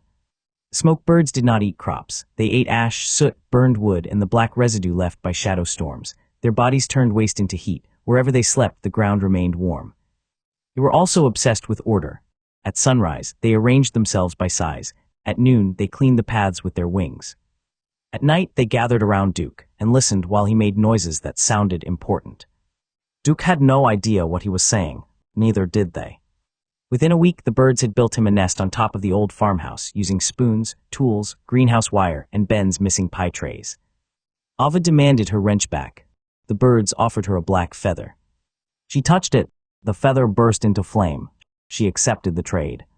He called them ember birds. They warmed the outer roads and cleared soot from the glass. Their eggs contained soft gray powder that improved soil. A single feather could heat a room for a day. 3 feathers could power an oven. Ben became interested. Duke became impossible. He no longer stole food personally. He sent birds. A line of tiny ember birds entered the kitchen every morning, took 1 bun each, and marched out before Ben could react. If he blocked the door, they used the windows. If he closed the windows, they came through the chimney. Ben declared war. Duke declared breakfast. I stayed neutral. The black eggshells became building material. They were light, warm, and stronger than wood. Ava used them to cover outer shelters. Sprigs turned smaller pieces into sleds. Children wore pieces as helmets until 1 shell rolled downhill with 6 children inside and crossed the frozen river. Nobody was hurt. The shell won the race. After the egg storm, winter stopped feeling like an enemy. The ember birds warmed the hill. The moon vine absorbed darkness. Furnace peppers heated homes. Mushroom worms produced soil. Night whales carried warm air. Sunfield was no longer hiding from the dead world. It was changing the land around it. Grass began growing beyond the greenhouse walls. Not much, thin green lines near heated pipes, moss under sleeping ember birds, flowers where golden rain from the seasonal valley drained through the foundation. A small circle of spring was spreading across the hill. People moved outside again. They rebuilt the old road. They cleared frozen fields. They placed pumpkin heaters in empty houses. Every evening they returned to Sunfield for food and warmth, but the idea of living beyond the glass no longer seemed impossible. I should have felt proud. Mostly I felt busy. A city eats constantly. The stamina potatoes caused the biggest problem. People loved them because 1 potato could replace rest. Workers ate them before lifting stone. Farmers ate them before long harvests. Ava ate them whenever she had an idea, which was always. And people stopped sleeping. For 3 days, Sunfield became more productive than any place had a right to be. New bridges appeared. The kitchen street doubled. Someone painted every corn tower. Someone else dug a second fountain. Ava built a moving staircase that chased people who tried to climb it. On the 4th day, everyone collapsed at once. The streets filled with sleeping bodies. Ben fell face first into bread dough. Ava fell asleep standing beside a machine and remained upright because her coat was caught on a hook. Even Duke slept. The ember birds surrounded him in respectful silence. I had eaten fewer potatoes because I was testing fruit in the seasonal valley, so I was the only person awake. For 1 glorious hour, Sunfield was quiet. Then every unattended machine started failing. I ran from the irrigation district to the bean power room, from the power room to the ovens, from the ovens to the floating farms. I caught 3 falling pumpkin houses, stopped the metal ox from plowing the plaza, and removed a feast tomato from a pipe before pressure turned the entire water system into soup. The city could not depend on endless stamina. We needed a crop that restored natural sleep. I searched the seed vault. No seed had a picture of a pillow. Moonvine made things weightless. Mint cooled the body. Grapes shared dreams. Coffee did the exact opposite of what I needed. Then I remembered the dream grapes. 1 grape let 2 people share a dream for a few minutes. Maybe a stronger version could guide exhausted people into deep rest. I planted grapes in the seasonal valley and ran the autumn cycle 6 times. The fruit turned dark blue. Silver patterns moved under the skin like tiny clouds. I ate 1. The valley disappeared. I found myself standing in a dream version of Sunfield, where every building was made of cake and Duke was 30 feet tall. He chased me through a strawberry river. I woke up 8 hours later beneath the vine. My body felt better than it had since the sun vanished. The blue grapes did not force sleep. They opened a calm dream room where the mind could rest without fear. 1 grape gave a full night of sleep in 2 hours. 2 grapes caused a person to dream they were bread. We never discovered why. I returned to Sunfield with baskets. Ben woke first. He had slept in dough so long that the bread rose around his head. Ava woke next and immediately asked how long she had been unconscious. Duke woke last and pretended he had only closed his eyes. He called the fruit rest grapes. Ben created a warm grape drink. I limited stamina potatoes to meals instead of snacks. Ava complained until I reminded her that she had designed a staircase no one could use. She dismantled it. Life slowed to a healthy speed. That gave us time to do something completely unnecessary. We opened a restaurant. Ben had been feeding thousands every day, but the kitchen street was about survival. He wanted 1 small room where food could be strange, careful, and beautiful. He grew an apple house beside the plaza. Its windows faced the artificial star. Ben placed 6 tables inside and hung a sign with no prices. Anyone could eat, but only 6 meals were served each evening. The first menu included glowing corn noodles, tomato mushroom broth, pepper-roasted pumpkin, strawberry cream buns, and mint ice that floated above the bowl. I washed dishes. Ava repaired chairs that were not broken. Duke was banned. He entered through the chimney. The restaurant became the calm center of Sunfield. Every evening, 6 people sat together. Sometimes they were farmers, sometimes they were children, sometimes they were travelers who had not tasted fresh food since the darkness began. Ben served them without speeches. I watched faces change after the first bite. That was enough. Then one evening, an entire caravan arrived at the outer road. Dozens of wagons stopped beneath the ember bird lights. The travelers carried empty crates and locked chests. At their center rolled a black carriage pulled by 6 exhausted horses.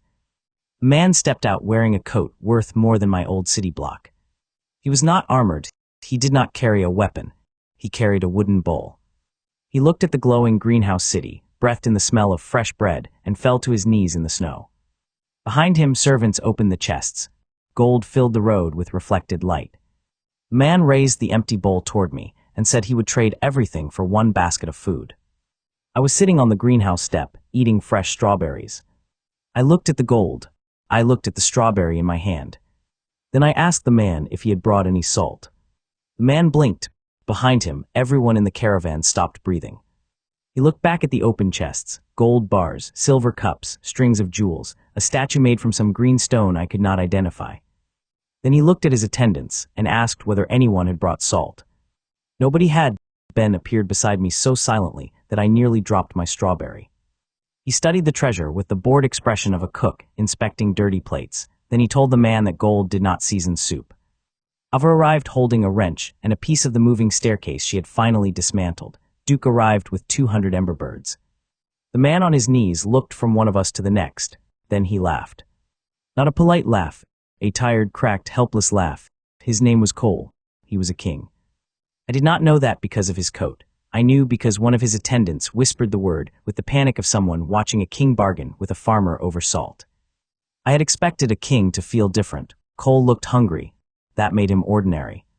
His capital had stored grain, dried meat, and preserved fruit, but the permanent darkness had turned every supply line into a frozen road. Crops inside the city walls were dead. People were surviving on thin porridge. Sickness was spreading because nobody had fresh food.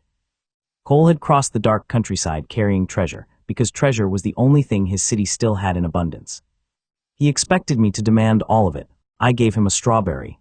He stared at it. The fruit was red, fresh, and warm from the greenhouse. Tiny silver seeds shone on the surface. In a world where even grass had become rare, it looked more valuable than every open chest behind him. Cole ate it slowly. Color returned to his face. The frost cracks on his lips closed. The dark circles beneath his eyes faded. His shoulders lifted. He pressed one hand over his mouth and looked away. I pretended not to notice. Ben did not. Ben told him crying near food made it salty. Cole laughed again. We fed the entire caravan. Not one basket. Every person. Stamina potato stew, glowing bread, furnace pepper tea, and remedy strawberry slices. The horses received warm mushroom mash. The empty wagons were filled with potatoes, corn flour, pumpkins, blue beans, and bundles of moonvine cuttings. Cole kept trying to offer treasure. I kept refusing. Gold could not be planted. Jewels could not heat a room. The statue might have made a decent doorstop, but Duke was already evaluating it for theft. I asked what the caravan could bring next time. Salt. Cloth, tools, seeds from dead farms. Books about plants, ordinary things. Cole stood in the middle of a glowing agricultural city with gold at his feet and looked genuinely confused that I wanted sacks of salt. Then he took off his expensive coat and helped load potatoes. His attendants nearly fainted. I did not make a ceremony out of it. There was no treaty, no royal speech, and no parade. Cole carried baskets. Ava taught his wagon crews how to use furnace pumpkins without setting the axles on fire. Ben packed bread. Spriggs stole 3 jeweled cups. Duke stole the green statue's nose. By morning, the caravan was ready. Cole asked how much food one city could receive. I told him as much as we could grow without starving Sunfield. He asked what I wanted in return. I told him to bring back the empty baskets. That answer followed him down the hill. The caravan returned 12 days later with salt, a ridiculous amount of salt. Wagon after wagon rolled into Sunfield carrying white blocks, sacks, barrels, and jars. They also brought cloth, tools, seeds, books, and broken farming machines. Cole rode in the first wagon wearing a plain coat. He had brought no treasure, Ben approved. The salt changed everything. We could preserve vegetables, cure mushroom slices, bake better bread, and create mineral beds for crops. The artificial star changed salt-grown plants in unexpected ways. Saltgrass produced crystals that kept food fresh. A type of pale beet absorbed impurities from water. Seaweed seeds from the coast grew in the seasonal lake and produced sheets tough enough to use as cloth. Cole stayed for 3 days. He slept in an apple house, ate at Ben's restaurant, and helped harvest peppers. On the second day, he ignored my warning and bit into a raw furnace pepper. His attendants carried him to the mint fountain. On the third day, he tried again with a smaller pepper. I respected that. He did not bring politics into Sunfield. He brought stories. His city had begun using furnace pumpkins in public halls. Remedy strawberries stopped a fever outbreak. Stamina potatoes helped repair frozen water lines. Floating corn lit the streets. People had seen fresh green leaves for the first time in months. Hearing that felt better than looking at gold. Cole became a regular visitor after that.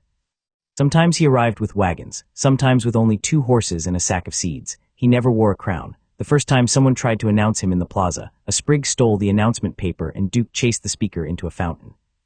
After that, Cole entered quietly. He liked the restaurant. Ben liked pretending not to care. Ava liked having access to broken city machines. I liked that Cole understood food was not a prize, it was a beginning. His visits also caused one problem.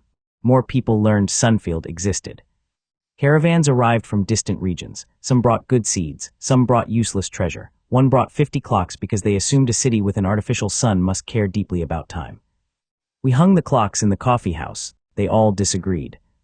Growing traffic wore down the outer road. Wagons became stuck in frozen mud. Night creatures followed food smells. The artificial star could grow fields, but it could not make travel easy.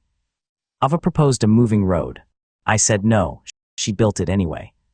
Blue beam cables powered a chain of stone platforms from the valley edge to the old highway. Travelers stood on one platform, and the road carried them uphill.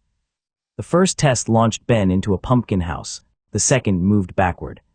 The third worked perfectly until Duke stepped on the speed lever. By the 5th version, the moving road was safe enough for wagons and only slightly terrifying for horses. Traffic doubled. That meant food had to double too. I expanded the seasonal valley farms, but rapid cycles exhausted the soil. Mushroom worm compost helped, yet the land needed new nutrients. Golden rain made crops grow fast, not forever. The answer came from the night whales. They had been dropping objects on the roof for months. Most were useless. One evening, the largest whale released a block of frozen earth larger than a house. It crashed outside Sunfield and split open. Inside was black soil packed with seeds. Not dead seeds, sleeping seeds. The soil came from somewhere far beyond our region, maybe a place the whales had crossed before the sun vanished. When warmed beneath the artificial star, the seeds began moving under the surface. I carried a handful into the greenhouse. A blue sprout emerged, then a red one, then a silver one. Within seconds, dozens of plants rose from the soil, none of them familiar. One grew glass leaves. One produced soft wool instead of flowers. One opened a pod full of tiny bells. One looked exactly like a spoon. Duke stole that one immediately. At the center of the soil block, a thick golden shoot pushed upward and formed a bud the size of a cart. The bud did not open. It pointed west. Every night it turned slightly, following something beyond the glass. The artificial star's light made it grow, but it wanted a different light. Ava believed it was searching for another artificial sun. Ben believed it wanted a window. Cole, who had arrived with the salt caravan, believed we should not plant mysterious sky soil in the middle of the city. He was correct, but his timing was late. The golden bud opened. A beam of green light shot out, passed through the greenhouse wall, and vanished into the western darkness. For a moment, nothing happened. Then a distant green beam answered. It came from beyond the mountains. The 2 lights connected across the dead world. The night whales began singing. The artificial star rotated toward the west. And every plant in Sunfield released seeds at once. The seed release lasted 4 seconds. It took 4 weeks to clean up. Every crop reacted differently. Corn fired kernels into the air like glowing hail. Strawberries scattered silver seeds across the plaza. Bean pods snapped open and launched blue sparks into the walls. Moon vines released pale dust that made benches float. The royal carrot threw its own leaves and immediately regretted becoming bald. The seasonal valley was worse. Apple trees dropped house seeds. Pumpkin vines rolled burning seeds down the hills. The joke peaches shouted warnings too late. Coffee plants fired beans with enough force to dent metal. Everyone in Sunfield took cover. Cole hid behind the artificial star pedestal with 3 sprigs. Ben used a baking tray as a shield.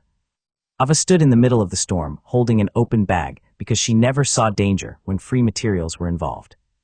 Duke flew through the seeds with the ember birds behind him. By the time the storm ended, his feathers were covered in burrs, corn silk, flowers, and one tiny mushroom. He looked magnificent. He attacked the nearest broom.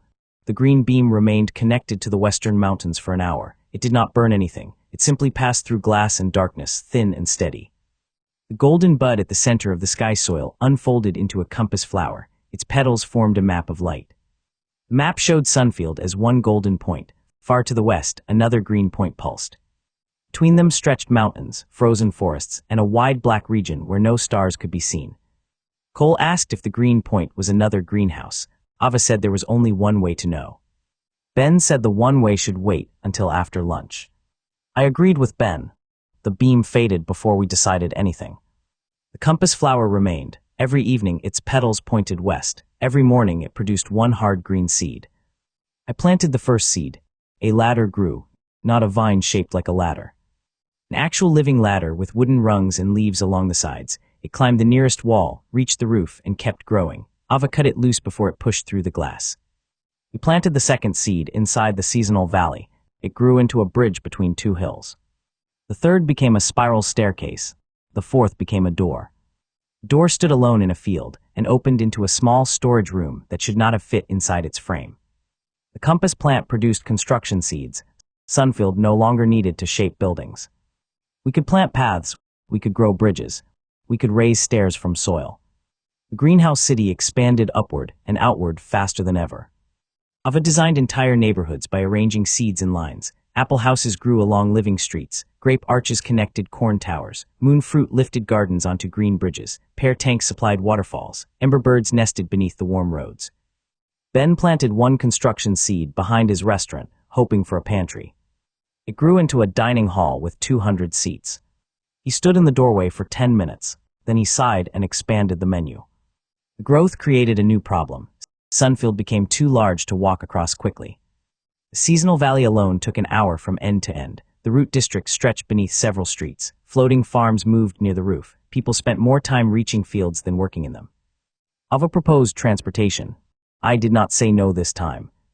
I had learned nothing good came from making her more determined. We tried gourd boats in the air using moon fruit. They spun. We tried metal ox carts on living roads. They refused to stop near royal carrots. We tried riding night whales. The whales accepted floating corn but ignored steering. Then the moss sheep solved it by accident. One walked onto a construction seed. The seed grew beneath its feet, forming a long wooden rail. The sheep continued forward, and the rail carried it twice as fast. Ava planted parallel lines through the city. Moss sheep stepped onto them and became living streetcars. Their garden-covered backs held benches. Their slow legs moved the rails, while the rails multiplied the speed. People rode moss sheep from the kitchens to the root district, from the root district to the seasonal valley, and from the valley to the floating farms. Duke rode for free. Duke also made every sheep skip his stop. The transportation network worked until the sheep discovered strawberry buns. Then every route ended at Ben's restaurant. We changed their feed to tomato mushrooms and restored order. Sunfield now had farms in the ground, farms in towers, farms on bridges, farms floating under the roof, and farms carried by sheep. I stopped trying to count the fields. I focused on the artificial star. The crack had not returned, but the star was working harder. Its light covered far more land. The golden plates spun faster. The white core pulsed late at night. Ava believed it needed fuel. The plaque provided no explanation. The golden watering can filled with light each morning, which meant the star had excess energy, but that did not tell us where the energy came from. I began tracking its rhythm. The star brightened when crops sprouted. It pulsed when people ate. It became warmer during festivals. At first that sounded impossible. Then I remembered everything else. The artificial star did not burn wood or beans. It drew something from successful growth. Each harvest fed the next expansion. Each meal completed the purpose of the crop. The greenhouse became stronger not when food existed, but when food was used. The star ran on cultivation. On effort turned into life. That was why a community meal had expanded the soup basin. That was why the city grew faster after people arrived. The greenhouse was not reacting to me personally. It followed the same ancient cycle every farm followed. Plant, grow, harvest, share, repeat. To strengthen the star, we needed a harvest large enough to feed the entire city at once. Ben heard this and immediately planned a feast, not a normal feast. A table stretching from the old farmhouse through the plaza, down the kitchen street, across the Route District Bridge, and into the seasonal valley.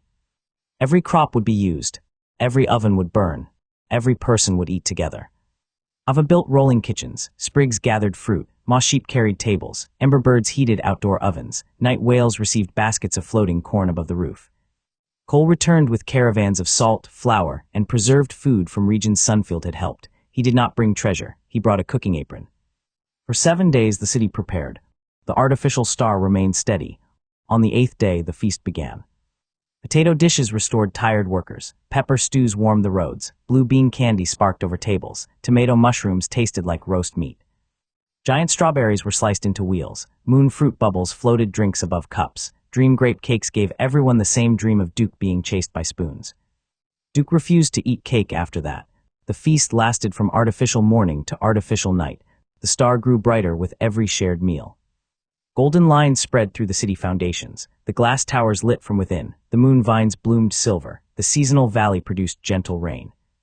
At midnight the artificial star stopped moving, everyone looked up. The golden plates opened like flower petals, inside the white core expanded. A beam of sunlight rose through the greenhouse roof and struck the dark sky. Clouds split above Sunfield. For one brief moment, a circle of blue appeared. Real blue, not glass, not reflected light. The actual sky. People stood silent under it. Then the beam ended. The clouds closed. Darkness returned, but the artificial star had changed. It was larger now. A second smaller sphere floated beside it, circling like a moon. The plaque on the pedestal unfolded. City harvest complete, regional cultivation available. Ava read the words twice. Ben looked at the old hill beyond the glass. Cole looked toward the dark road. I looked at the tiny second star. It detached from the larger one. It floated downward and stopped in front of me, warm and bright, no bigger than the first sphere I had found on the pedestal. A portable artificial sun. Inside Sunfield, the grass circle had reached the bottom of the hill.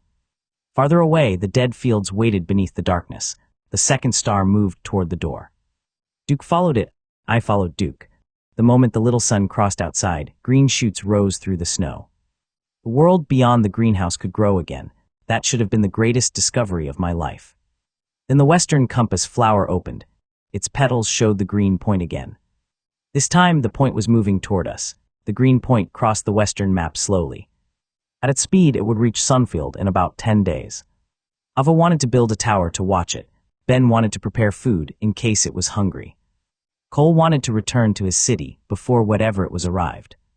Duke tried to eat the glowing map. I focused on the portable star.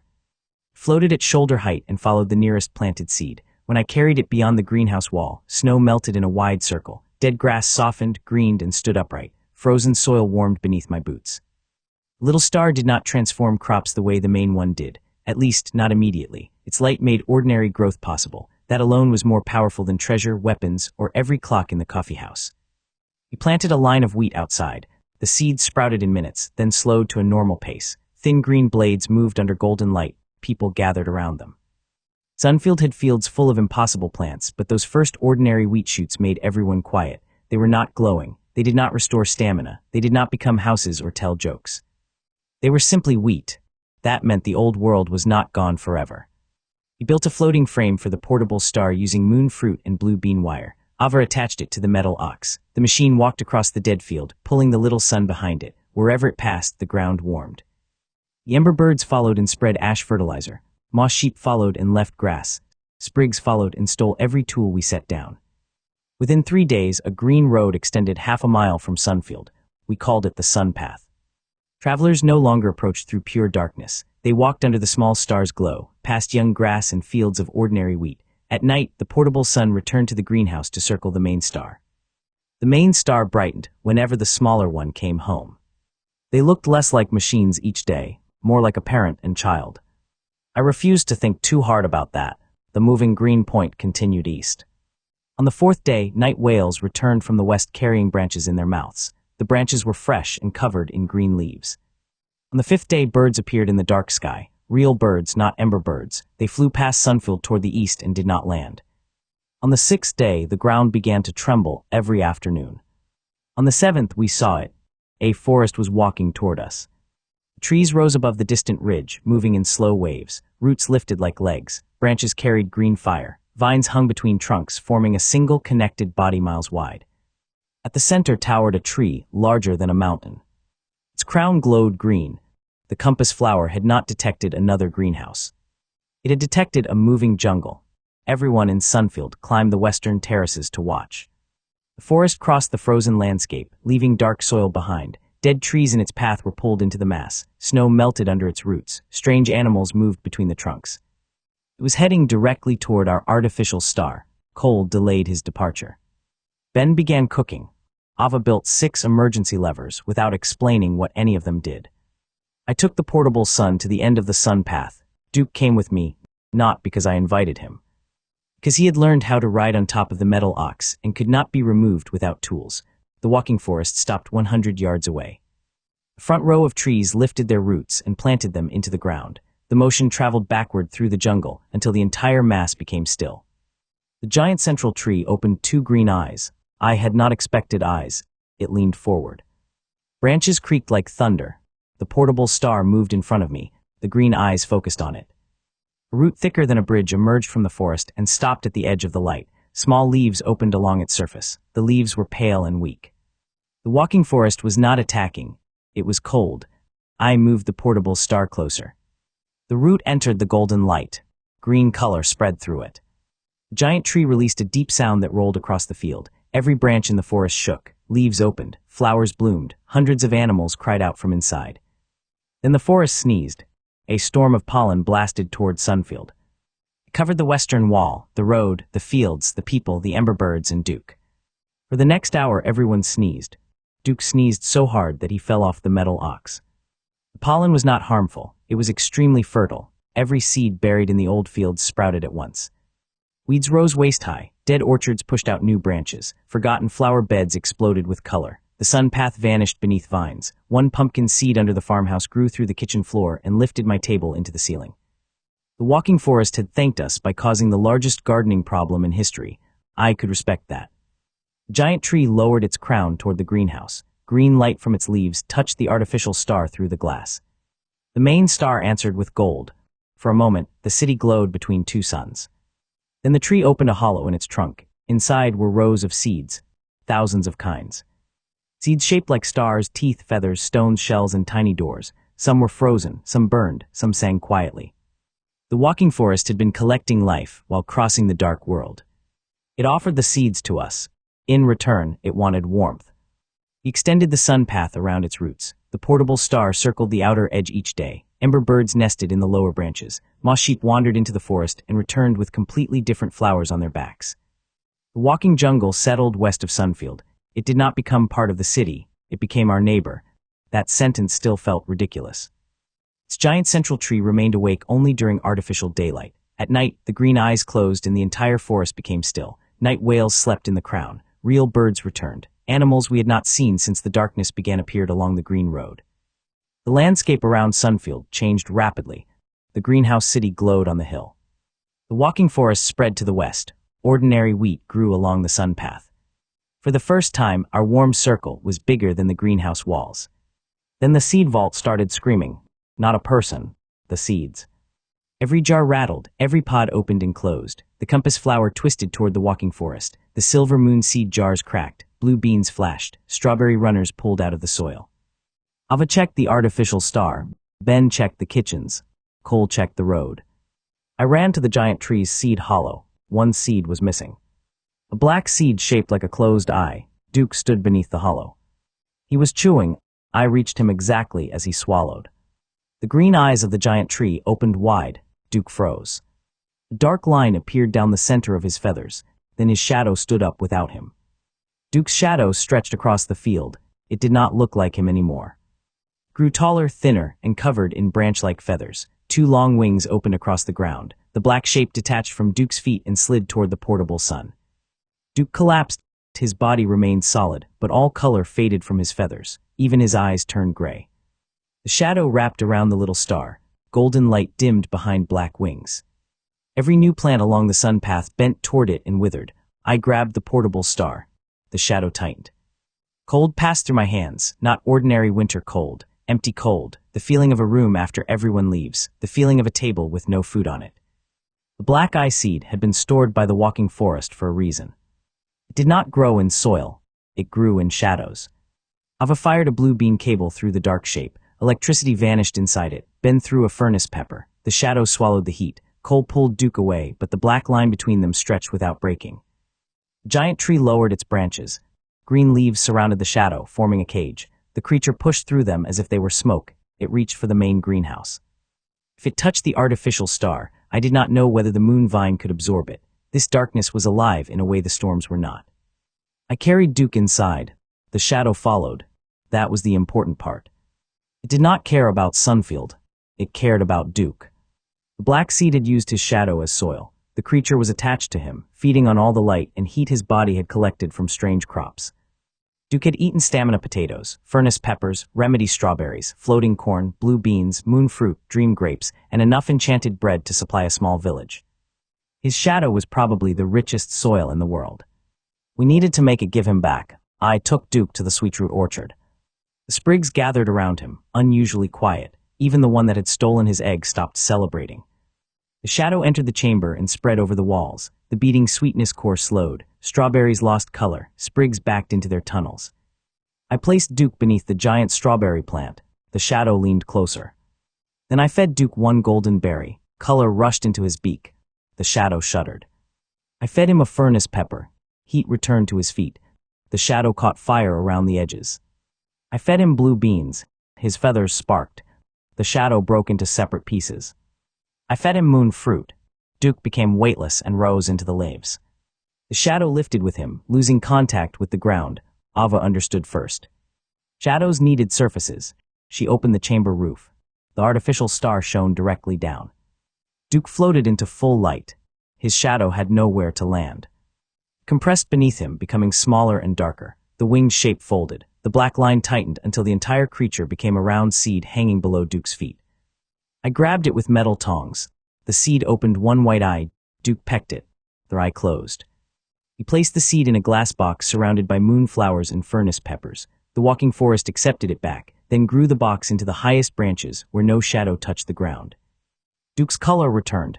He landed, shook his feathers, and immediately attacked the sprig who had stolen his egg. The crisis ended exactly as most Duke-related crises ended, with property damage. The black eye seed taught us something useful. Not every seed offered by the walking forest belonged near the artificial star. Some came from places with rules we did not understand. Ava built a separate testing garden in the seasonal valley. Ben called it the bad idea field. Cole suggested a fence. We planted the singing seed first. It grew into a bush that hummed whenever it needed water. Pleasant. We planted the feather seed. It grew soft white leaves that became blankets. Useful. We planted a stone-shaped seed. It grew into a loaf of bread that could not be cut, cooked, or eaten. Ben took it personally and spent 2 days trying. We planted the tooth side. It grew wooden combs. We planted the tiny door seed. It opened into a warm room full of rain. We closed it. The star-shaped seed produced a flower that stored real starlight. It bloomed only when carried outside the greenhouse and held under the dark sky. Tiny points of distant light gathered in its petals. The flower did not replace sunlight. It created direction. Anyone holding one could always find the path back to Sunfield. Its glow pointed toward the artificial star, no matter how far away it traveled. That solved the road problem better than Ava's moving platforms. We gave star flowers to caravans. Travelers crossed the darkness without getting lost. Cole carried one between his city and ours. Night workers planted them along the sun path. The flowers formed a line of blue-white lights leading toward warmth. More distant settlements began sending seeds and supplies. One brought cacao pods from a frozen conservatory. Ben nearly became emotional. Chocolate under the artificial star developed calming properties. One small piece ended panic. One cup of hot chocolate stopped arguments for 10 minutes. We tested this during a dispute over moss sheep seeding. It worked so well that everyone forgot what the dispute had been. Another caravan brought rice. The seasonal valley created silver rice that expanded in the pot until one grain became a full bowl. Ben cried openly. A third brought onions. I had not eaten an ordinary onion since the day the sun vanished. I planted them beneath the artificial star. The first onion matured into a clear bulb filled with memories. When cut, it did not make people cry from irritation. It showed them the happiest kitchen they remembered. Ben saw his old restaurant. Ava saw a workshop where her family had taught her to hold a hammer. Cole saw a table crowded with people from before the darkness. I saw my uncle's greenhouse on a summer afternoon. He stood at the far end, younger than I remembered, watering ordinary tomatoes under the real sun. He looked toward me as if he knew I was watching through the onion's layers. The memory lasted 3 seconds. Then it became soup. I did not plant many memory onions after that. Some crops were powerful because they healed bodies. Some were powerful because they made houses. That onion only reminded people what had been lost. It was enough. Sunfield held a remembrance dinner once each month. Ben used 1 onion in a large pot. Everyone who ate saw a warm memory. Nobody explained theirs unless they wanted to. Afterward, we served strawberry cake. Sadness was allowed. So was dessert. The city became gentler after that. People stopped treating every empty moment like danger. Gardens appeared where no food was grown. Music returned. The sprigs learned to play bells badly. Ember birds formed heated nests along public benches. Night whales sang above the roof. I began walking alone in the seasonal valley, each artificial evening. The golden rain had softened. The giant apple houses glowed along the river. Construction vines formed bridges through the trees. Moss sheep moved like green clouds. I thought about the western beam and the moving forest. Somewhere beyond the mountains, something had answered our compass flower. The walking jungle had been moving east, but it was not the source. Its green light did not match the point on the map. The point had stopped moving once the forest arrived. Now a second point appeared farther north. Then a third. The compass flower was waking up. Not because the world had changed for me. Because artificial light, walking forests, hidden valleys, and buried seed vaults had existed long before I found the greenhouse. The vanished sun had forced them out of hiding. Sunfield was no longer the only green place in the darkness. It was simply the one with the best bread. That idea should have comforted me. Instead, the compass flower produced a red seed. Every construction seed before it had been green. The red seed was hot enough to steam in my hand. Its surface showed a picture of a road leading straight down. Ava wanted to plant it immediately. Ben brought lunch. Cole stepped backward. Duke had already dug a hole. Duke planted the red seed by jumping on it. The soil flashed.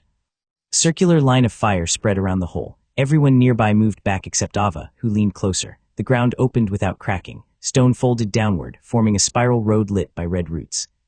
Warm air rose from below. It smelled like iron, rain, and roasted potatoes.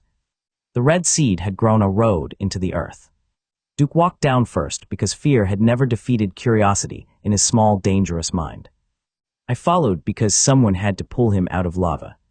The road spiraled beneath the root district, below the worm caverns, and deeper than carrot vision could reach. Red vines grew along the walls. Their leaves gave off steady heat. The farther we descended, the more the artificial star's light faded behind us.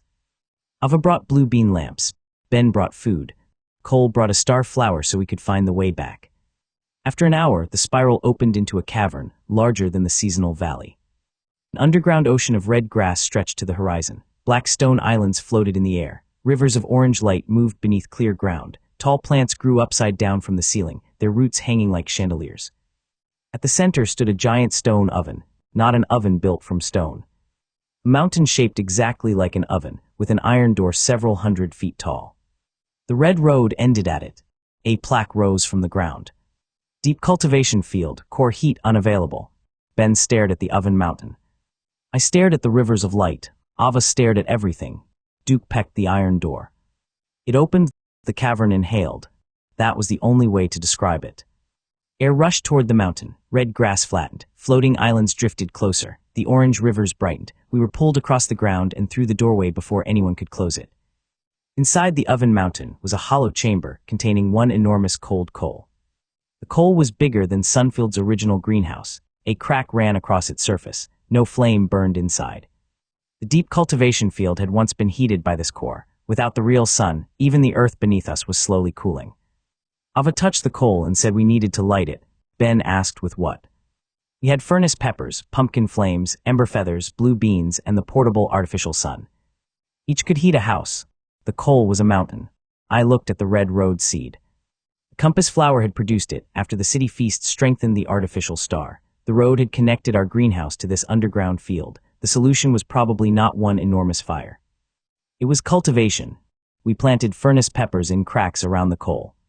Soil was cold, but golden watering can drops started the first sprouts. Pumpkin vines followed. Ember birds flew into the chamber and nested along the walls. Blue bean roots wrapped around the base. Moon vines grew across the ceiling to keep the structure light. Ben cooked. That mattered. The artificial star had taught me that crops completed their purpose when used. Heat plants became stronger when they warmed people and food. We built ovens around the coal. Ben baked bread, hundreds of loaves. The peppers fed the flames. Pumpkins held the heat. Ember feathers carried fire through vents. Blue beans powered fans. People from Sunfield followed the red road and joined the work. For 3 days, the cold oven mountain became the largest bakery in existence. Bread traveled up the spiral by moss sheep. Steam filled the cavern. The coal remained dark. On the 4th day, Ben placed one memory onion loaf in the central oven. The smell spread through the chamber. Warm kitchens, summer meals, fireplaces from before the darkness. Thousands of people along the red road remembered heat. The cold coal cracked. A red glow appeared inside. Every furnace pepper opened at once. Pumpkin flames bent toward the core. Ember birds lifted into the air and released burning feathers. Blue beans flashed. The mountain coal ignited, not with an explosion. With one deep orange pulse, heat moved through the ground. The clear rivers beneath the cavern turned gold. Red grass rose. Upside-down plants on the ceiling opened black flowers. Floating islands drifted into orderly circles around the oven mountain. Far above, Sunfield's fountains began steaming. Snow vanished from the old hill. The artificial star shone brighter. The deep field had awakened. Its crops were unlike anything above. Iron vines grew tools instead of fruit. Crystal wheat produced transparent flour that remained fresh for months. Lava melons held molten heat inside cool black shells. Smoke herbs cleaned chimneys when burned. Black potatoes restored strength to tired muscles without preventing sleep. Ben called them responsible potatoes. Ava planted an entire field. He discovered coalberries that stored warmth for weeks. One berry buried beneath an ordinary field kept the soil from freezing. Coal filled wagons with them and carried them to distant settlements. The deep field became our source of lasting heat, not magical flames that needed constant care. Warm ground, warm roads, warm wells. The green circle around Sunfield expanded farther. Ordinary farms grew beneath portable star visits in coal-berry soil. The first wheat field reached harvest. People cut it by hand, tied it into bundles, and carried it to the mill. No glowing effects, no giant vegetables, no flying bread, just grain. Ben baked the first ordinary loaf. We ate it at the old farmhouse. It was rough, slightly burned, and perfect. For one meal, nobody used enchanted ingredients. Duke hated it and stole a strawberry bun. The ordinary harvest changed the artificial star in a surprising way. Nothing happened. No expansion, no new room, no plaque. The wheat was simply harvested. I liked that. Not every good thing needed a reward. Some things were complete because people had worked, eaten, and planted again. The deep field brought more trade, more travelers, and more strange crops from the walking forest. Sunfield became brighter, warmer, and busier. Then the oven mountain began ringing. Once each night. A single deep sound through the ground. The royal carrot felt it first. Worms left their tunnels. Ember birds woke. Night whales circled lower. On the 7th night, the iron door opened by itself. A river of tiny red lights flowed out. They looked like sparks until they reached the road. Each spark had legs. Millions of fire insects climbed towards Sunfield.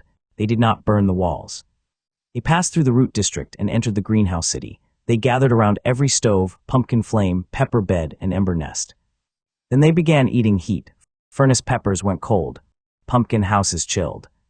Ember birds lost their glow. The artificial star dimmed slightly as the swarm rose toward it. Ava activated the beam grid. Ben lit every oven. Coal moved people toward the seasonal valley. I stood beneath the artificial star, watching millions of hungry sparks climb the towers. The deep field had awakened more than crops. It had awakened winter's natural enemy, and winter's natural enemy was starving. The fire insects reached the artificial star. They covered the golden sphere in a red cloud. Light leaked through their tiny bodies. Each insect swallowed one spark of heat and grew brighter. The star dimmed, but the swarm did not stop. I could not crush millions of insects. I could not freeze them without freezing Sunfield. I could not feed them every furnace pepper because they would only become hungrier. Then the seasonal valley shifted to summer. Heat rolled through the open district. Every fire insect turned. The red cloud left the artificial star and flowed toward the valley like a river in the air. I ran after it. The season furnace was still difficult to control, but that was useful now. Ava locked the summer symbol in place. The valley temperature climbed, rivers steamed, apple houses opened their windows, moss sheep ran for shade. The fire insects poured into the black mountain. They covered every oven. They drank summer heat until the valley cooled to a perfect warm afternoon. Then they settled. Millions of tiny red lights rested among the grass, under leaves, and along the river. The insects had not wanted to destroy Sunfield. They had followed the largest source of heat after waking from a long sleep. The deep core had been cold for so long that an entire species emerged starving. We gave them a place to feed. The seasonal valley could generate endless summer as long as the climate furnace received fuel. The fire insects could remove excess heat and carry it elsewhere. Ava built small mesh lanterns. We filled each with sleeping insects. 1 lantern warmed a room, 10 warmed a village hall, 100 thawed a frozen field. Cole took lanterns back to his city. Caravans carried them along dark roads. Farmers buried warm nests under soil. The insects fed on pumpkin heat during the day and released it at night. They became our smallest harvest workers. Duke tried to eat one. His beak glowed for 6 hours. After that, he used them as nightlights. The fire insect swarm taught us to stop treating every hungry creature like an enemy. Frost moles became tunnel diggers after being fed mint mushrooms. Crystal worms produced compost. Night whales moved warm air. Ember birds cleaned ash. The walking forest carried seeds. Even Duke occasionally produced something useful by accident. Sunfield's greatest strength was not defeating strange things. It was giving them jobs. I enjoyed that idea so much that I painted it on a sign. A sprig stole the sign. The city continued growing. The artificial star produced 2 more portable suns after major harvests. We sent one along Cole's Road and one south toward a chain of frozen villages. Each traveled on a metal ox frame. Coal berries warmed the soil behind them. Ordinary seeds followed. The suns returned to Sunfield every month to circle the main star and restore their light. Golden roads spread through the darkness like roots. We did not bring back the real sun. We built small mornings that moved. The work became almost peaceful. I woke in the old farmhouse. I walked through wheat outside. I checked the greenhouse beds. I argued with the royal carrot. I helped Ben taste new recipes. I stopped Ava from testing coffee-powered machinery indoors. I removed stolen spoons from Duke's nest. At evening, I sat beneath the artificial star and ate strawberries. It was the kind of routine I could have lived forever. Then the main star laid an egg. There was no other way to say it. A golden shell formed beneath the sphere, hung for 3 days, and dropped onto the pedestal. The egg was warm, smooth, and the size of a pumpkin. The plaque changed. Star fruit maturation underway. Ava said it was not an egg. Ben said it looked exactly like an egg. Duke sat on it. We removed Duke. The golden shell pulsed once each artificial morning. Thin roots grew from its base into the pedestal. The main star dimmed slightly while feeding it. Nobody knew what would hatch. A portable sun seemed likely. Ava hoped for a tool. Ben hoped for an oven. Duke hoped to sit on it again. I hoped it would not have teeth. For 21 days the star fruit grew. During that time, the northern compass point moved closer. Unlike the walking forest, it traveled in short jumps. One night it was beyond the mountains. The next it was at the mountain edge. Then it vanished for 2 days and reappeared much closer. Star flowers along the northern roads began pointing away from Sunfield. That had never happened. Travelers using them found the petals turning north, toward the moving point. The new green light was strong enough to compete with our artificial star. Ava built a watch platform. Ben prepared emergency bread. Cole arrived without a caravan after seeing the northern sky flash. On the 21st morning, the golden shell cracked. A tiny hand pushed through. I stopped breathing. The shell split. Something round climbed out, shook itself, and opened 2 glowing eyes. It was not a person. It was a small creature shaped like a fox, made entirely from golden light. Leaves formed its ears. A flame moved at the end of its tail. Where its paws touched the pedestal, tiny flowers appeared. It looked at me. It looked at the main star. Then it looked at Duke. Duke looked back. I stepped between them. The star creature jumped over my head. Duke launched himself upward. They collided in the air, rolled across the plaza, and disappeared into Ben's restaurant. A crash followed. Ben closed his eyes. The first sound the star creature made was a happy chirp. The second was the sound of it eating an entire tray of strawberry buns. We called it the Sun Fox, but I did not give it a name. I had reached my limit.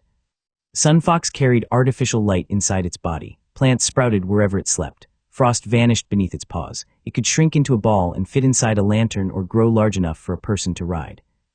It refused to let me ride. It allowed Duke to ride. This was an insult beyond words.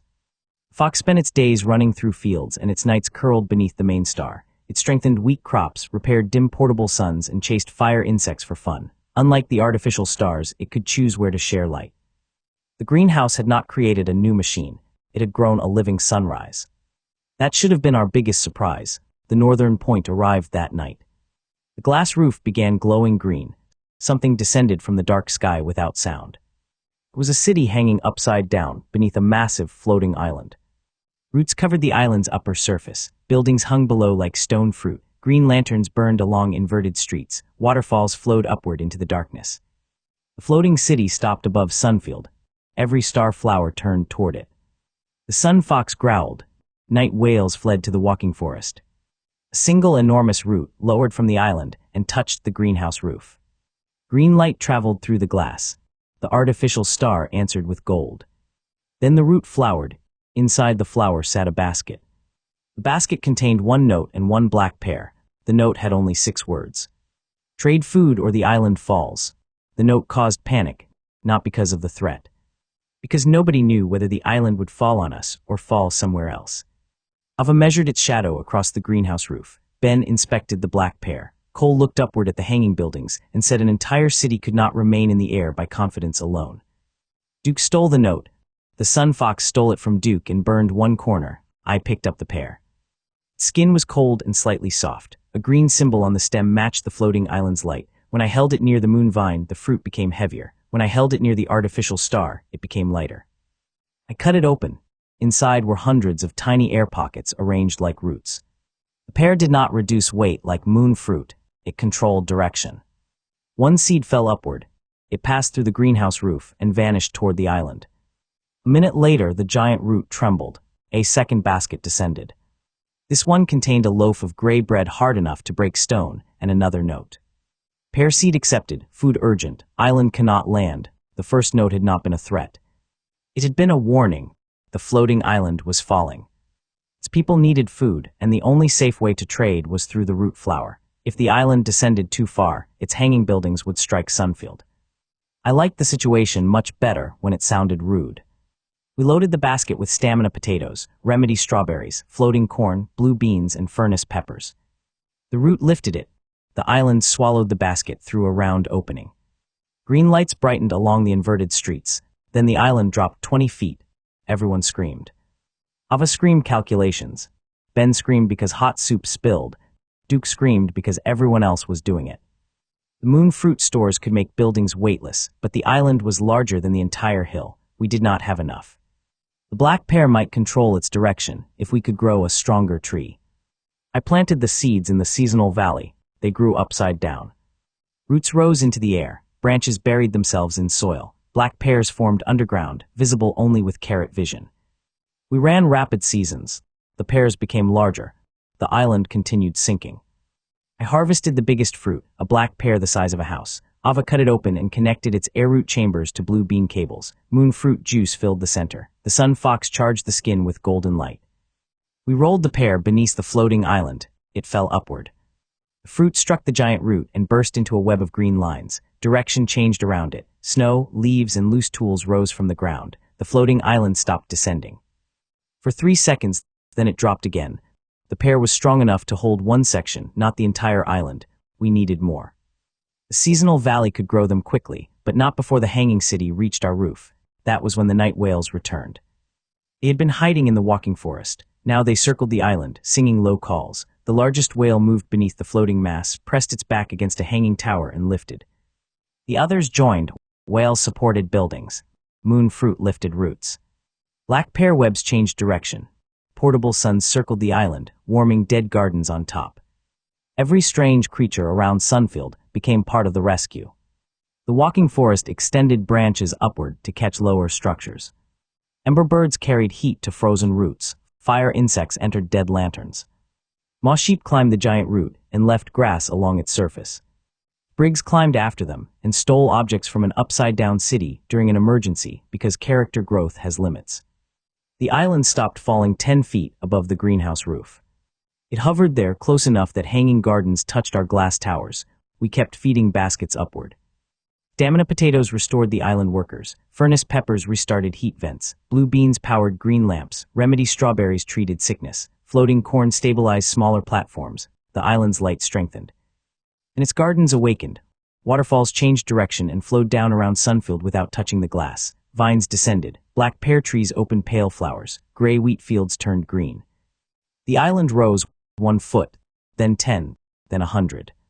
Night whales released it. Branches from the walking forest lowered. The root flower opened one final time and dropped a much larger basket into the plaza. Inside were dozens of black pears, gray wheat seeds, green crystals, and a wooden sign. The sign showed a simple picture: Sunfield below, the floating island above, a bowl between them. Trade, no threats, no contracts, no speeches, just food moving both ways. I understood. The island could not land because its crops evolved under inverted gravity. Ordinary soil pulled them wrong. Our moon fruit and black pears let the two farms help each other. The floating city remained above Sunfield for a month. Its residents rarely came down. They used root baskets. We never learned many words from them, and I did not give names to people I could not properly meet. Their food was strange. Gray wheat bread became lighter with every bite until the eater floated slightly above the chair. Black pear slices let a person walk on walls. Green crystal tea made plants turn toward the drinker. Ben loved every ingredient. Ava loved inverted tools. Duke loved gravity bread. He ate a full loaf, floated to the ceiling, and remained there until evening. The sun fox slept upside down beneath the island root. Cole returned home with black pear seeds and one gravity loaf he promised not to eat while riding. Sunfield adapted. He grew hanging fields under bridges. The floating island grew ordinary potatoes in weighted soil. Root baskets moved between the two cities each morning. Some nights, the island drifted east to gather clouds, then returned with rain. The arrangement felt almost normal. That was dangerous. Normality always made me forget to inspect Duke. He had spent several days near the island's black pear gardens. His feathers had developed green edges. His eggs fell upward unless tied down. One egg escaped.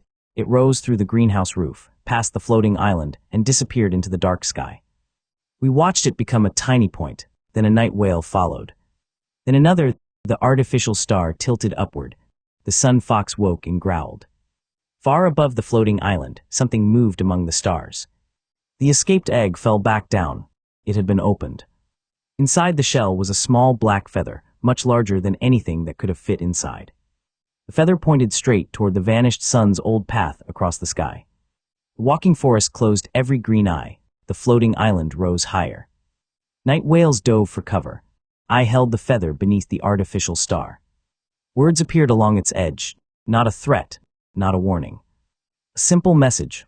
Light detected. Migration beginning. Ava asked what was migrating. Ben looked at the sky. Cole looked at the roads. Duke looked pleased with himself. The darkness above us filled with distant wings. The wings arrived before the creatures. A steady wind pressed against the greenhouse. Floating corn drifted east. Night whales lowered themselves until their bellies nearly touched the walking forest. The floating island raised its roots like shields. Then the first shape crossed the stars. It was a moth the size of a barn. Its wings were black with golden circles. Each circle opened and closed like an eye. Long silver threads trailed behind it, glowing faintly. Hundreds followed, then thousands. They filled the sky from horizon to horizon, moving in a slow river above the dead world. Some were small enough to land on a roof. Others could cover the entire greenhouse plaza. They were not flying toward Sunfield. They were flying toward light. Every artificial star, every ember nest, every furnace pepper, every glowing corn kernel. The portable suns on distant roads became golden points surrounded by wings. The main swarm descended on our hill. Ava activated every greenhouse shield. The shields were fences. She knew this. She activated them anyway. The first moth landed on the glass roof. Its feet made no sound. It folded its wings and pressed its face toward the artificial star. Another landed beside it, then another. Within minutes, the greenhouse was buried beneath moths. Golden daylight turned dark. The insects did not break the glass. They simply covered it, drinking warmth through their feet. The artificial star brightened to compensate. More moths arrived. The walking forest shook its branches, but moths settled on every leaf. The floating island drifted away, yet silver threads caught its roots and pulled it back. Night whales tried to push through the swarm and emerged wearing moths like blankets. Duke charged outside with the ember birds. The moths ignored them. The sun fox ran up a wall, leaped through an open vent, and landed on the roof. Golden fire spread along its tail. Every moth turned toward it. The fox froze. The swarm moved. I grabbed a moon fruit belt and floated through the vent before the creatures could bury it. The roof was soft beneath my boots because I was walking on layered wings. Moths surrounded the sun fox in a circle, but they did not attack. They bowed, then one extended a silver thread and wrapped it gently around the fox's tail. The fox chirped. The moth answered. They were migrants, not invaders. The real sun had vanished while they were crossing the upper sky. Their route depended on warmth. For months, they had drifted in darkness, following weak stars and volcanic vents. Duke's upward falling egg carried artificial sunlight into their path. They had found us because Duke had accidentally sent a beacon. Again, the moths needed warmth to complete their migration. Sunfield could provide it, but not while they covered every source of light. I needed to guide them through rather than let them settle. The star-shaped flowers stored distant starlight and pointed home. The construction seeds grew roads. The moon fruit reduced weight. The portable suns moved. I planted construction seeds along the greenhouse roof. Living arches grew above the glass. Ava connected the arches with blue bean wire. Ben sent up furnace pepper paste in buckets. The sun fox ran along the new route, leaving a line of golden paw prints.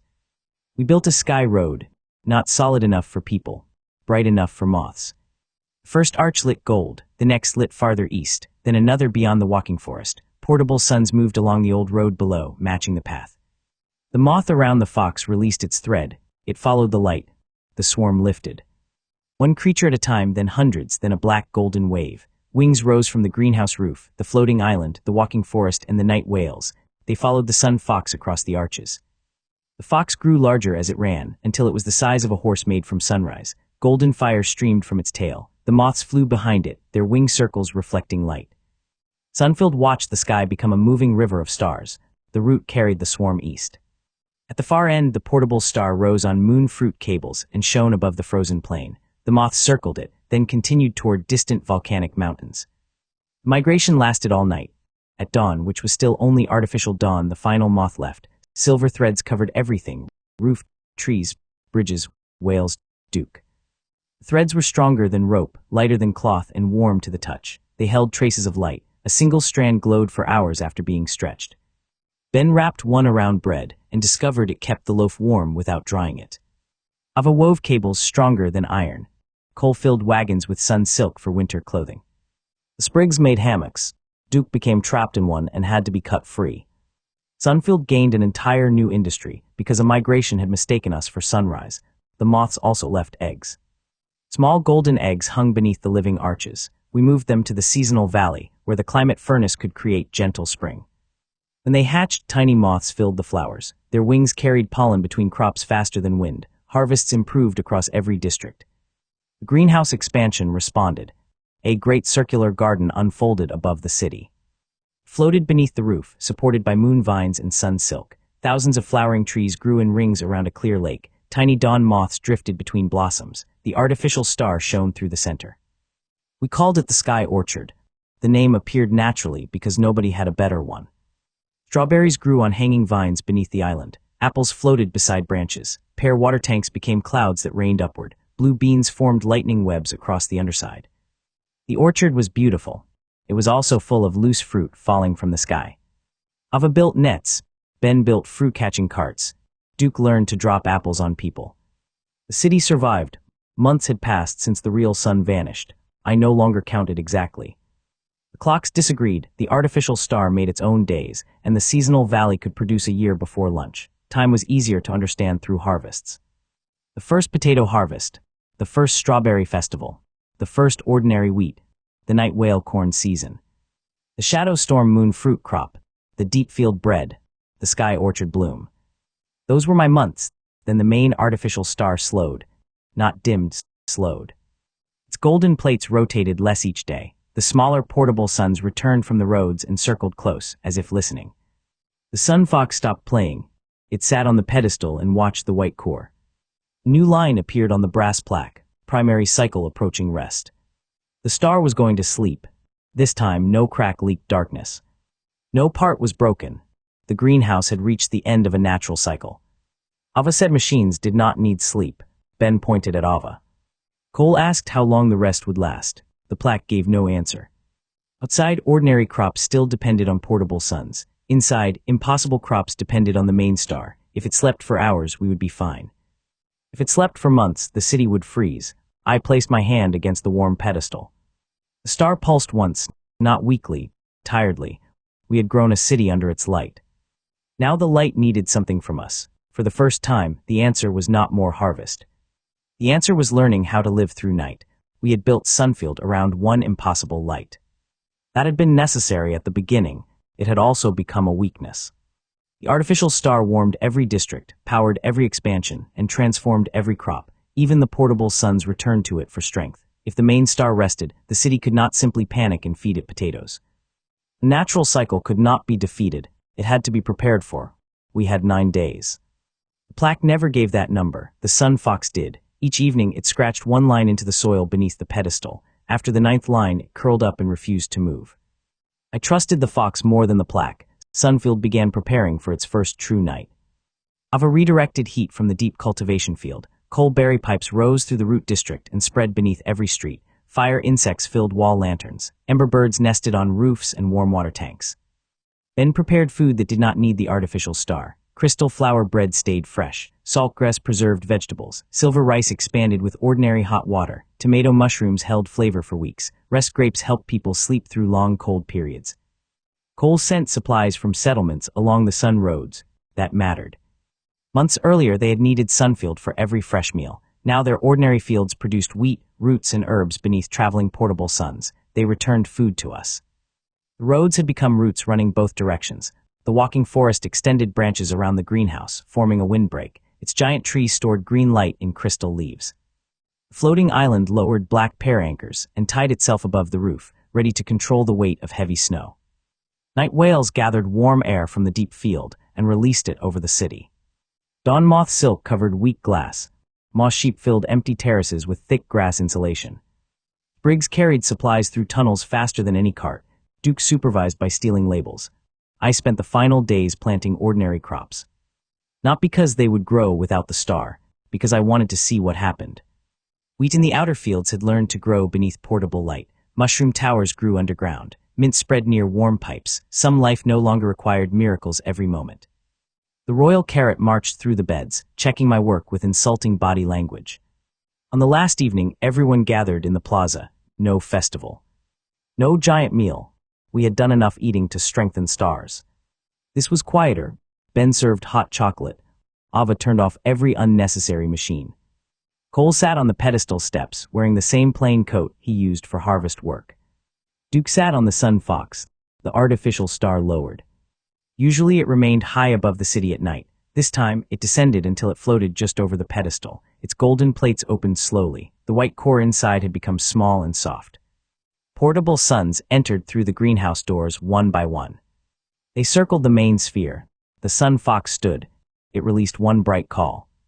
Every light in Sunfield answered. Blue beans flashed. Ember birds lifted their wings. Moonflowers opened. Starflowers turned inward. The walking forest glowed green. The floating island lanterns shone above the roof. Then the artificial star closed. Darkness filled the greenhouse. For 1 second, nobody moved.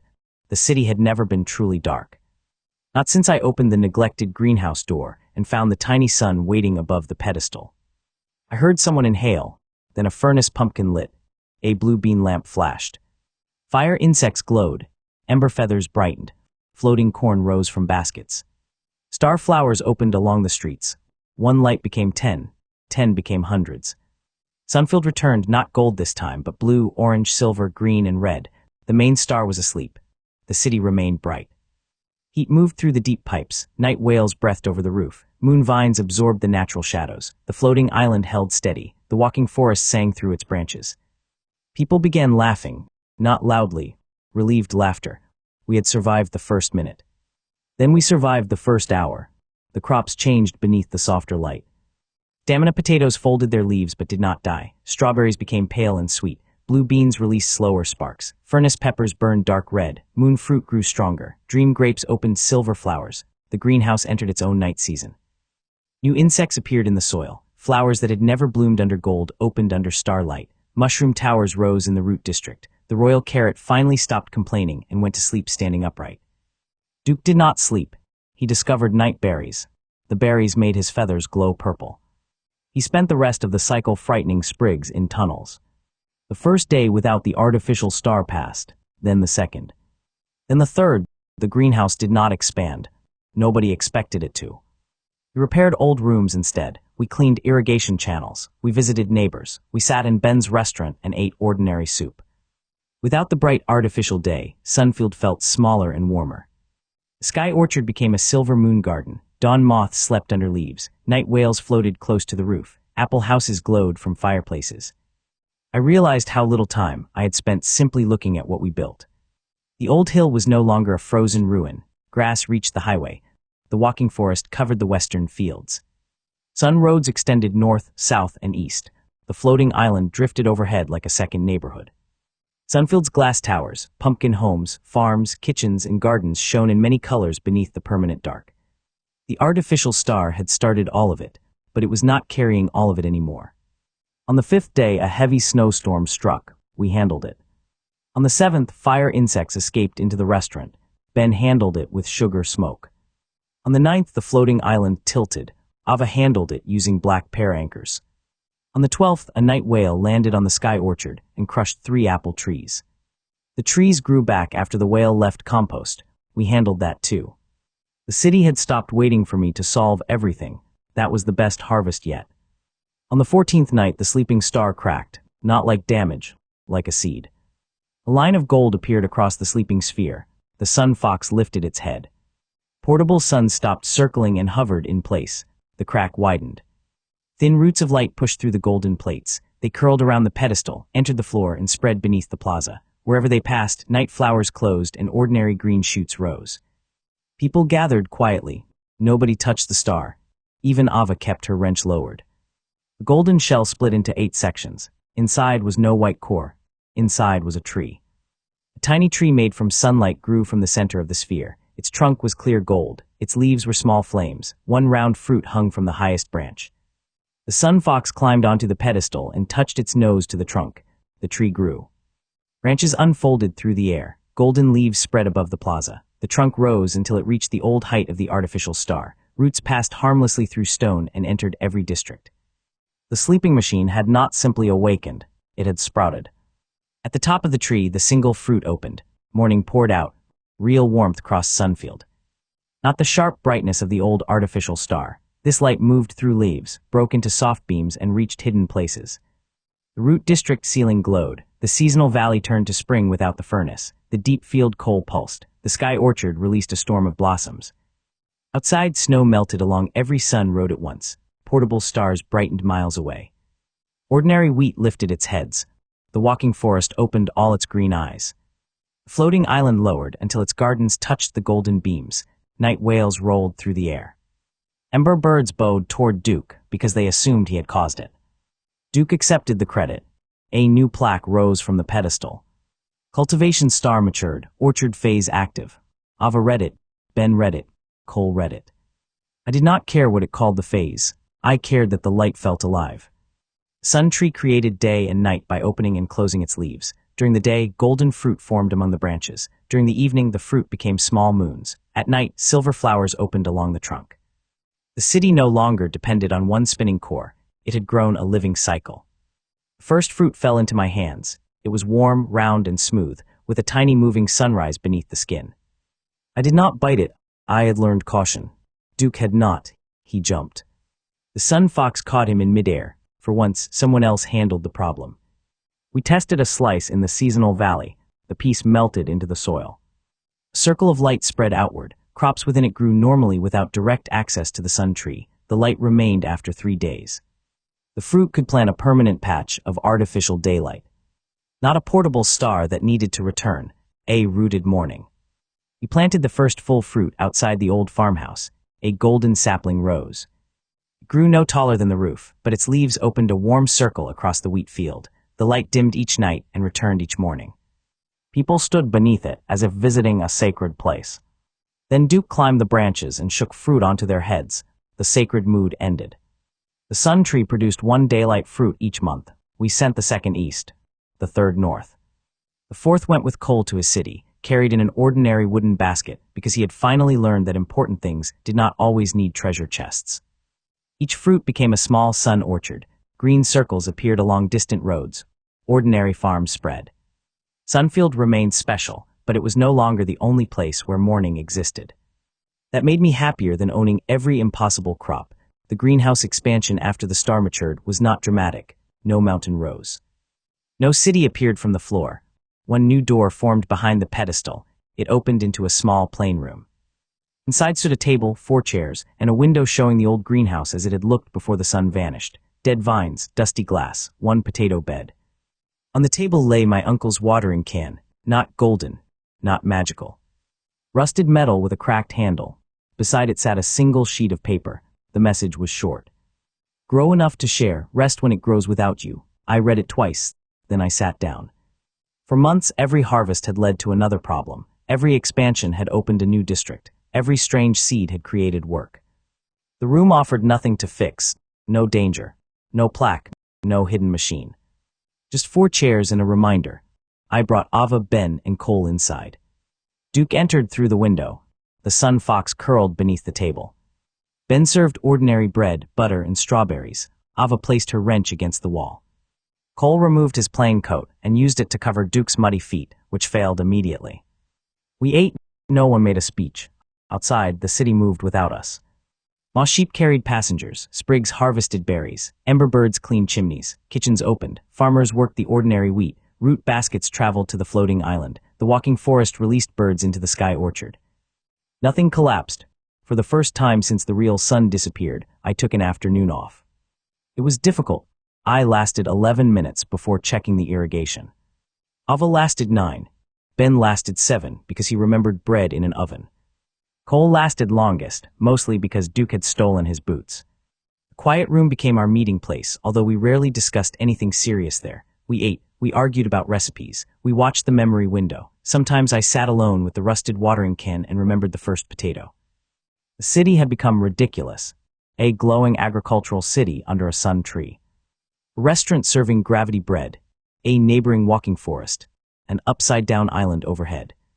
Night whales sleeping above glass. A chicken commanding ember birds. None of it felt impossible anymore. That was dangerous in a different way. When impossible things become ordinary, a person can forget how lucky they are. So every morning, I still ate 1 fresh strawberry on the old greenhouse step. I watched caravans arrive with salt, seeds, and empty baskets. I watched them leave with food and daylight fruit cuttings. Sometimes Cole sat beside me. The first time he arrived, he had offered a kingdom's treasure for 1 basket. Now he brought compost and complained about turnips. That was progress. The first full year of darkness ended with a strawberry harvest. We did not know the exact date. The clocks still disagreed. The seasonal valley had lived through several hundred years, and Duke had eaten 2 calendars. We chose the day the original strawberry bed bloomed again. Ben called it the return feast. Ava called it a scheduled structural overload. Cole called it the first anniversary. I called it breakfast. The city prepared anyway. The sun tree opened every golden leaf. Daylight fruit lanterns hung along the outer roads. The walking forest grew flower bridges to the greenhouse. The floating island lowered root baskets filled with black pears and gravity bread. Night whales carried floating corn in bright clouds above the roof. Every district contributed something. The root worms brought mushroom soil in polished carts. Sprigs arranged strawberries into towers while secretly eating the lower layers. Ember birds warmed the plaza. Fire insects formed red patterns in the air. Moss sheep wore flower blankets and hated every second of it. Dawn moths filled the sky orchard. The royal carrot arrived wearing a crown made from its own leaves. I did not ask who gave it the crown. No person had a name attached to that decision, which was probably wise. Cole arrived with no attendants and 1 enormous basket. The basket contained turnips, ordinary turnips. He placed them in front of Ben with the pride of someone presenting rare jewels. It had been grown in his city beneath the first daylight tree. No miracle effects, no golden writing, no healing power, just clean white roots from ordinary soil. Ben cooked them in butter. They were excellent. Cole reminded me of the day he had offered treasure for food. I reminded him that he had failed to bring salt. He said he had since corrected the mistake more than necessary. That was true. Sunfield had enough salt to preserve a whale. We did not test that. The return feast began at artificial sunrise. Long tables crossed every district. Construction vines grew seats wherever people needed them. Root baskets brought food from above. Moss sheep carried hot dishes. Ben's rolling kitchens moved through the streets without hitting a single building, which proved Ava had finally learned breaks. I ate slowly. That was new. During the early months, I had eaten while running toward the next disaster. Now I tasted the food. Ordinary wheat bread, deep field potatoes, walking forest honey, floating island pear jam, greenhouse strawberries. Every dish contained a piece of somewhere that had once been isolated in darkness. The feast strengthened the sun tree, but no expansion followed. Instead, the tree released seeds. Tiny golden seeds drifted over Sunfield. They landed in gardens, roads, roofs, and baskets. Most did not sprout. They waited. The compass flower caught one. Its petals opened wider than ever. The light map spread across the entire plaza floor. Sunfield glowed at the center. Our sun roads extended like roots. Cole's city shone to the east. Small daylight orchards marked villages north and south. The walking forest appeared as a broad green field. The floating island moved above it. Beyond those familiar lights, dozens of points pulsed, blue beneath a frozen sea. Red inside distant mountains, silver across the northern ice, purple in a region hidden by permanent cloud. And far west, the first green point still waited, the same point that had answered our beam before the walking forest arrived. It had not moved, it had not faded. Now a line appeared between it and Sunfield. On the line, small symbols formed. A seed, a bowl, a strawberry. Ben leaned closer. Ava smiled. Cole laughed. Duke pecked the strawberry symbol. The map bit him. That was unexpected. A green vine rose from the light, wrapped around his beak, and released a tiny folded leaf. I opened it. The leaf carried a picture rather than words, a dark valley surrounded by glass cliffs. A green artificial light beneath the ground, rows of empty planting beds. One figure holding a basket. The figure had drawn a strawberry inside the basket. Someone west of the mountains knew we existed. They did not ask for gold. They did not threaten us. They wanted fruit. I understood the feeling. Ava immediately began designing a road machine. Ben began planning travel food. Cole offered maps from old western routes. I looked at Sunfield. Months earlier, leaving the greenhouse for one day would have felt impossible. Every crop depended on me. Every problem arrived at my door. The city was a miracle balanced on one exhausted farmer. That was no longer true. The sun tree had matured. The deep core was warm. The seasonal valley worked. Ordinary fields grew beyond the glass. People handled their own harvests. Sunfield could live without me for a while. That realization felt both good and insulting. I decided not to leave immediately. There were strawberries to harvest. The western point had waited this long. It could wait until after dessert. The return feast continued into the night. Dream grape lanterns floated over the tables. People shared memories through onion soup. Children rode moss sheep through flower arches. Night whales sang. At midnight, Ben unveiled the final dessert, one strawberry cream bun. Only one. It was the size of a house. The sprigs attacked first. Duke led the ember birds from the opposite side. Moss sheep charged because the frosting smelled like grass. The sun fox grew large and jumped onto the top. The bun rolled. It crossed the plaza, bounced down the kitchen street, entered the root district, rolled back up through a construction door, and launched into the seasonal valley. Thousands of people chased it. Cole lost one boot. Ava used a moon fruit cable. Ben screamed about presentation. I ran after the giant dessert, laughing so hard I could barely breathe. The bun finally stopped against the oven mountain. We cut it there. Everyone received a piece. The artificial star tree glowed above us. The deep coal warmed the ground. The walking forest branches framed the distant glass. The floating island hung beneath green lanterns. I sat on a black stone, eating strawberry cream beside Duke. He tried to steal my piece. I moved it out of reach. He called the ember birds. I surrendered half. That was the moment the first long season of my new life truly ended.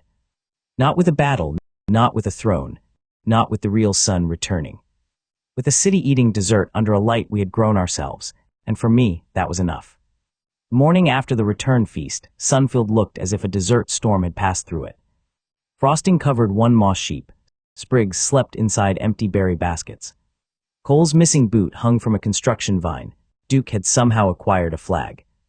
Ben stood in the plaza with a broom, staring at the damage with the calm expression of a man considering whether civilization deserved kitchens. I handed him coffee, not the dangerous silver coffee, ordinary coffee grown beneath a daylight tree. He drank it and decided civilization could continue. The western map remained visible beneath the compass flower. The green point pulsed once each evening. The strawberry symbol did not change. We began preparing a journey, but we did it slowly. I refused to turn Sunfield's first anniversary into the start of another emergency. The greenhouse had taught me to grow before rushing. Roads were crops too. They needed roots, support, and something useful at the end. Ava planted construction seeds beyond the western fields. Living road segments rose from the soil, curved around the walking forest, and stopped at the mountain foothills. Sun silk cables connected the path. Star flowers marked the direction home. Coal berries warmed rest points. Ben created travel meals. Crystal bread that stayed fresh. Silver rice packed into thumb-sized cubes. Pepper broth sealed inside edible shells. Strawberry slices wrapped in sun silk. Rest grape candy that provided 2 hours of sleep without stopping a moving cart. He made Duke test the candy. Duke slept for 12 minutes and woke angry. We adjusted the recipe. Cole brought old maps, but he did not offer an army or royal escort. He knew better. The western journey was about seeds and food, not territory. He offered sturdy wagons, mountain tools, and several crates of salt. Responsible amount of salt this time. The floating island contributed black pear anchors for steep cliffs. The walking forest grew four-legged wooden carts that could climb rock. Night whales carried supplies over the first ridge. Dawn moths wove light sails. The sun fox watched every preparation. Whenever I packed a basket, it unpacked the basket and sat inside. I understood the message. It was coming. Duke also understood the message. He packed himself. I unpacked Duke. Duke repacked himself in a different basket. The ember birds gathered behind him. I decided the Western Valley could wait another year before meeting Duke's army. Ava planned to travel for the first section and return after the road crossed the mountains. Ben refused to leave his kitchens for long, then secretly built a mobile oven. Cole had responsibilities in his city and would not come, but he promised to keep the Eastern Sun roads supplied. The cast of my life remained small. The city around us did not. I liked it that way. I did not need to know every name to care whether people had warm homes and full bowls. Sunfield had become larger than friendship circles. It was a place where a stranger could arrive hungry, eat, rest, and decide what came next. That was all I had needed when the sun vanished. I packed the rusted watering can from my uncle's quiet room. It held no magic. I filled it with ordinary water. On the final evening before our first road test, I walked through every district. Rootworms slept around mushroom logs. The royal carrot stood guard over a new crop, as if it had personally invented vegetables. Sprigs moved through tunnels carrying berry seeds and objects they had absolutely not been given. In the kitchen street, Ben prepared bread for morning. In the workshops, Ava's machines clicked beneath blue bean lamps. Above, the floating island gathered clouds. West, the walking forest opened paths between its trunks. Outside, ordinary wheat moved in warm wind under the small daylight tree. I climbed to the sky orchard. From there, I could see how far the green had spread. The first circle around the greenhouse had once been barely wide enough for a few people. Now grass covered hills. Wheat fields shone gold. Orchard lights marked distant roads. Ember birds formed red lines through the dark. Portable suns moved like slow planets between settlements. The real sky remained black. The real sun remained gone. But darkness no longer meant emptiness. It contained roads, lights, whales, islands, forests, possibilities. The sun tree closed its leaves for the night. Silver flowers opened along its branches. The city changed from gold to many colors. The sun fox lay beside me. Duke landed on my other side without permission. For once, he did not steal anything. We watched the compass flower below. The western point flashed. A beam rose from Sunfield in answer. Not the powerful green beam from the first sky soil bud, a thin gold line, gentle and steady. The distant point responded. Between the two lights, the dark mountains became visible for a second. Something moved along their highest ridge. Not a monster, not an army. A line of tiny green lanterns. They were building from their side too. The road would meet in the middle. That changed my plan. We did not need to conquer the darkness between us. We only needed to carry light far enough for someone else to see it and answer. The next artificial morning, I took the walking cart to the edge of Sunfield. Ava checked every cable. Ben loaded enough food for 10 times the planned distance. Cole stood beside the wheat field, holding a basket of turnips as a travel gift. The sun fox grew large and waited near the road. Duke was nowhere visible. That meant he was already inside the cart. I found him beneath the blankets wearing the saucepan helmet. The ember birds waited behind a hill. I stared at him. He stared at me. I considered sending him back.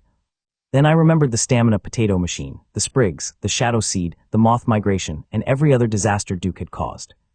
I also remembered that half those disasters had become useful because he found them first. I let him stay. This was either character growth or exhaustion. The road carried us west. We traveled only to the walking forest that first day. It was a test, not a grand departure. The living path held. The star flowers pointed home. Cold berry lamps kept the road warm. At the forest edge, the giant green-eyed tree lowered a branch. A new seed rested on one leaf. It was half gold and half green. The seed pointed toward the mountains. I planted it beside the road. A small greenhouse grew. Glass leaves formed walls. A sunflower roof opened. Inside were 4 beds, a water pipe, and a stone pedestal waiting for light. The sun fox touched the pedestal. A tiny golden flame appeared. The first rest greenhouse was complete. Not a city, not yet. Just a warm room where future travelers could plant food, sleep, and continue. I watered the first bed with my uncle's rusted can. Duke planted a stolen strawberry by stepping on it. The sprout rose immediately. Its first berry was half red and half green. Ben cut it into 4 pieces. We ate beneath the little flame. The flavor was strange, sweet at first and cool at the end. For a moment, I could smell an unfamiliar forest after rain. I could hear distant bells beneath the western mountains. The berry had carried a taste from the other light. A connection had already begun. We returned to Sunfield that evening. The city gates were open. Golden branches shone above the plaza. Floating corn drifted along the roads. Fresh bread reached us before the warmth did. I sat on the old greenhouse step with one ordinary strawberry in my hand. Cole's first treasure chests were long gone. Some gold had become roof weights. The silver cups had been traded back for tools. The green statue still had no nose because Duke had buried it somewhere. None of that mattered. The basket beside me held seeds for the west. The compass flower pointed toward people I had not met. The sun tree prepared another daylight fruit. Behind me, Sunfield continued growing without asking whether the world was ready. My name is Eli. When the sun disappeared, I thought I had inherited a neglected greenhouse. What I actually inherited was one small reason to plant tomorrow. The darkness was still enormous. My farm was becoming enormous too. I ate the strawberry, picked up the basket, and looked west. Then the far green light flashed twice. Something beneath the mountains opened, and this time the road answered before I did.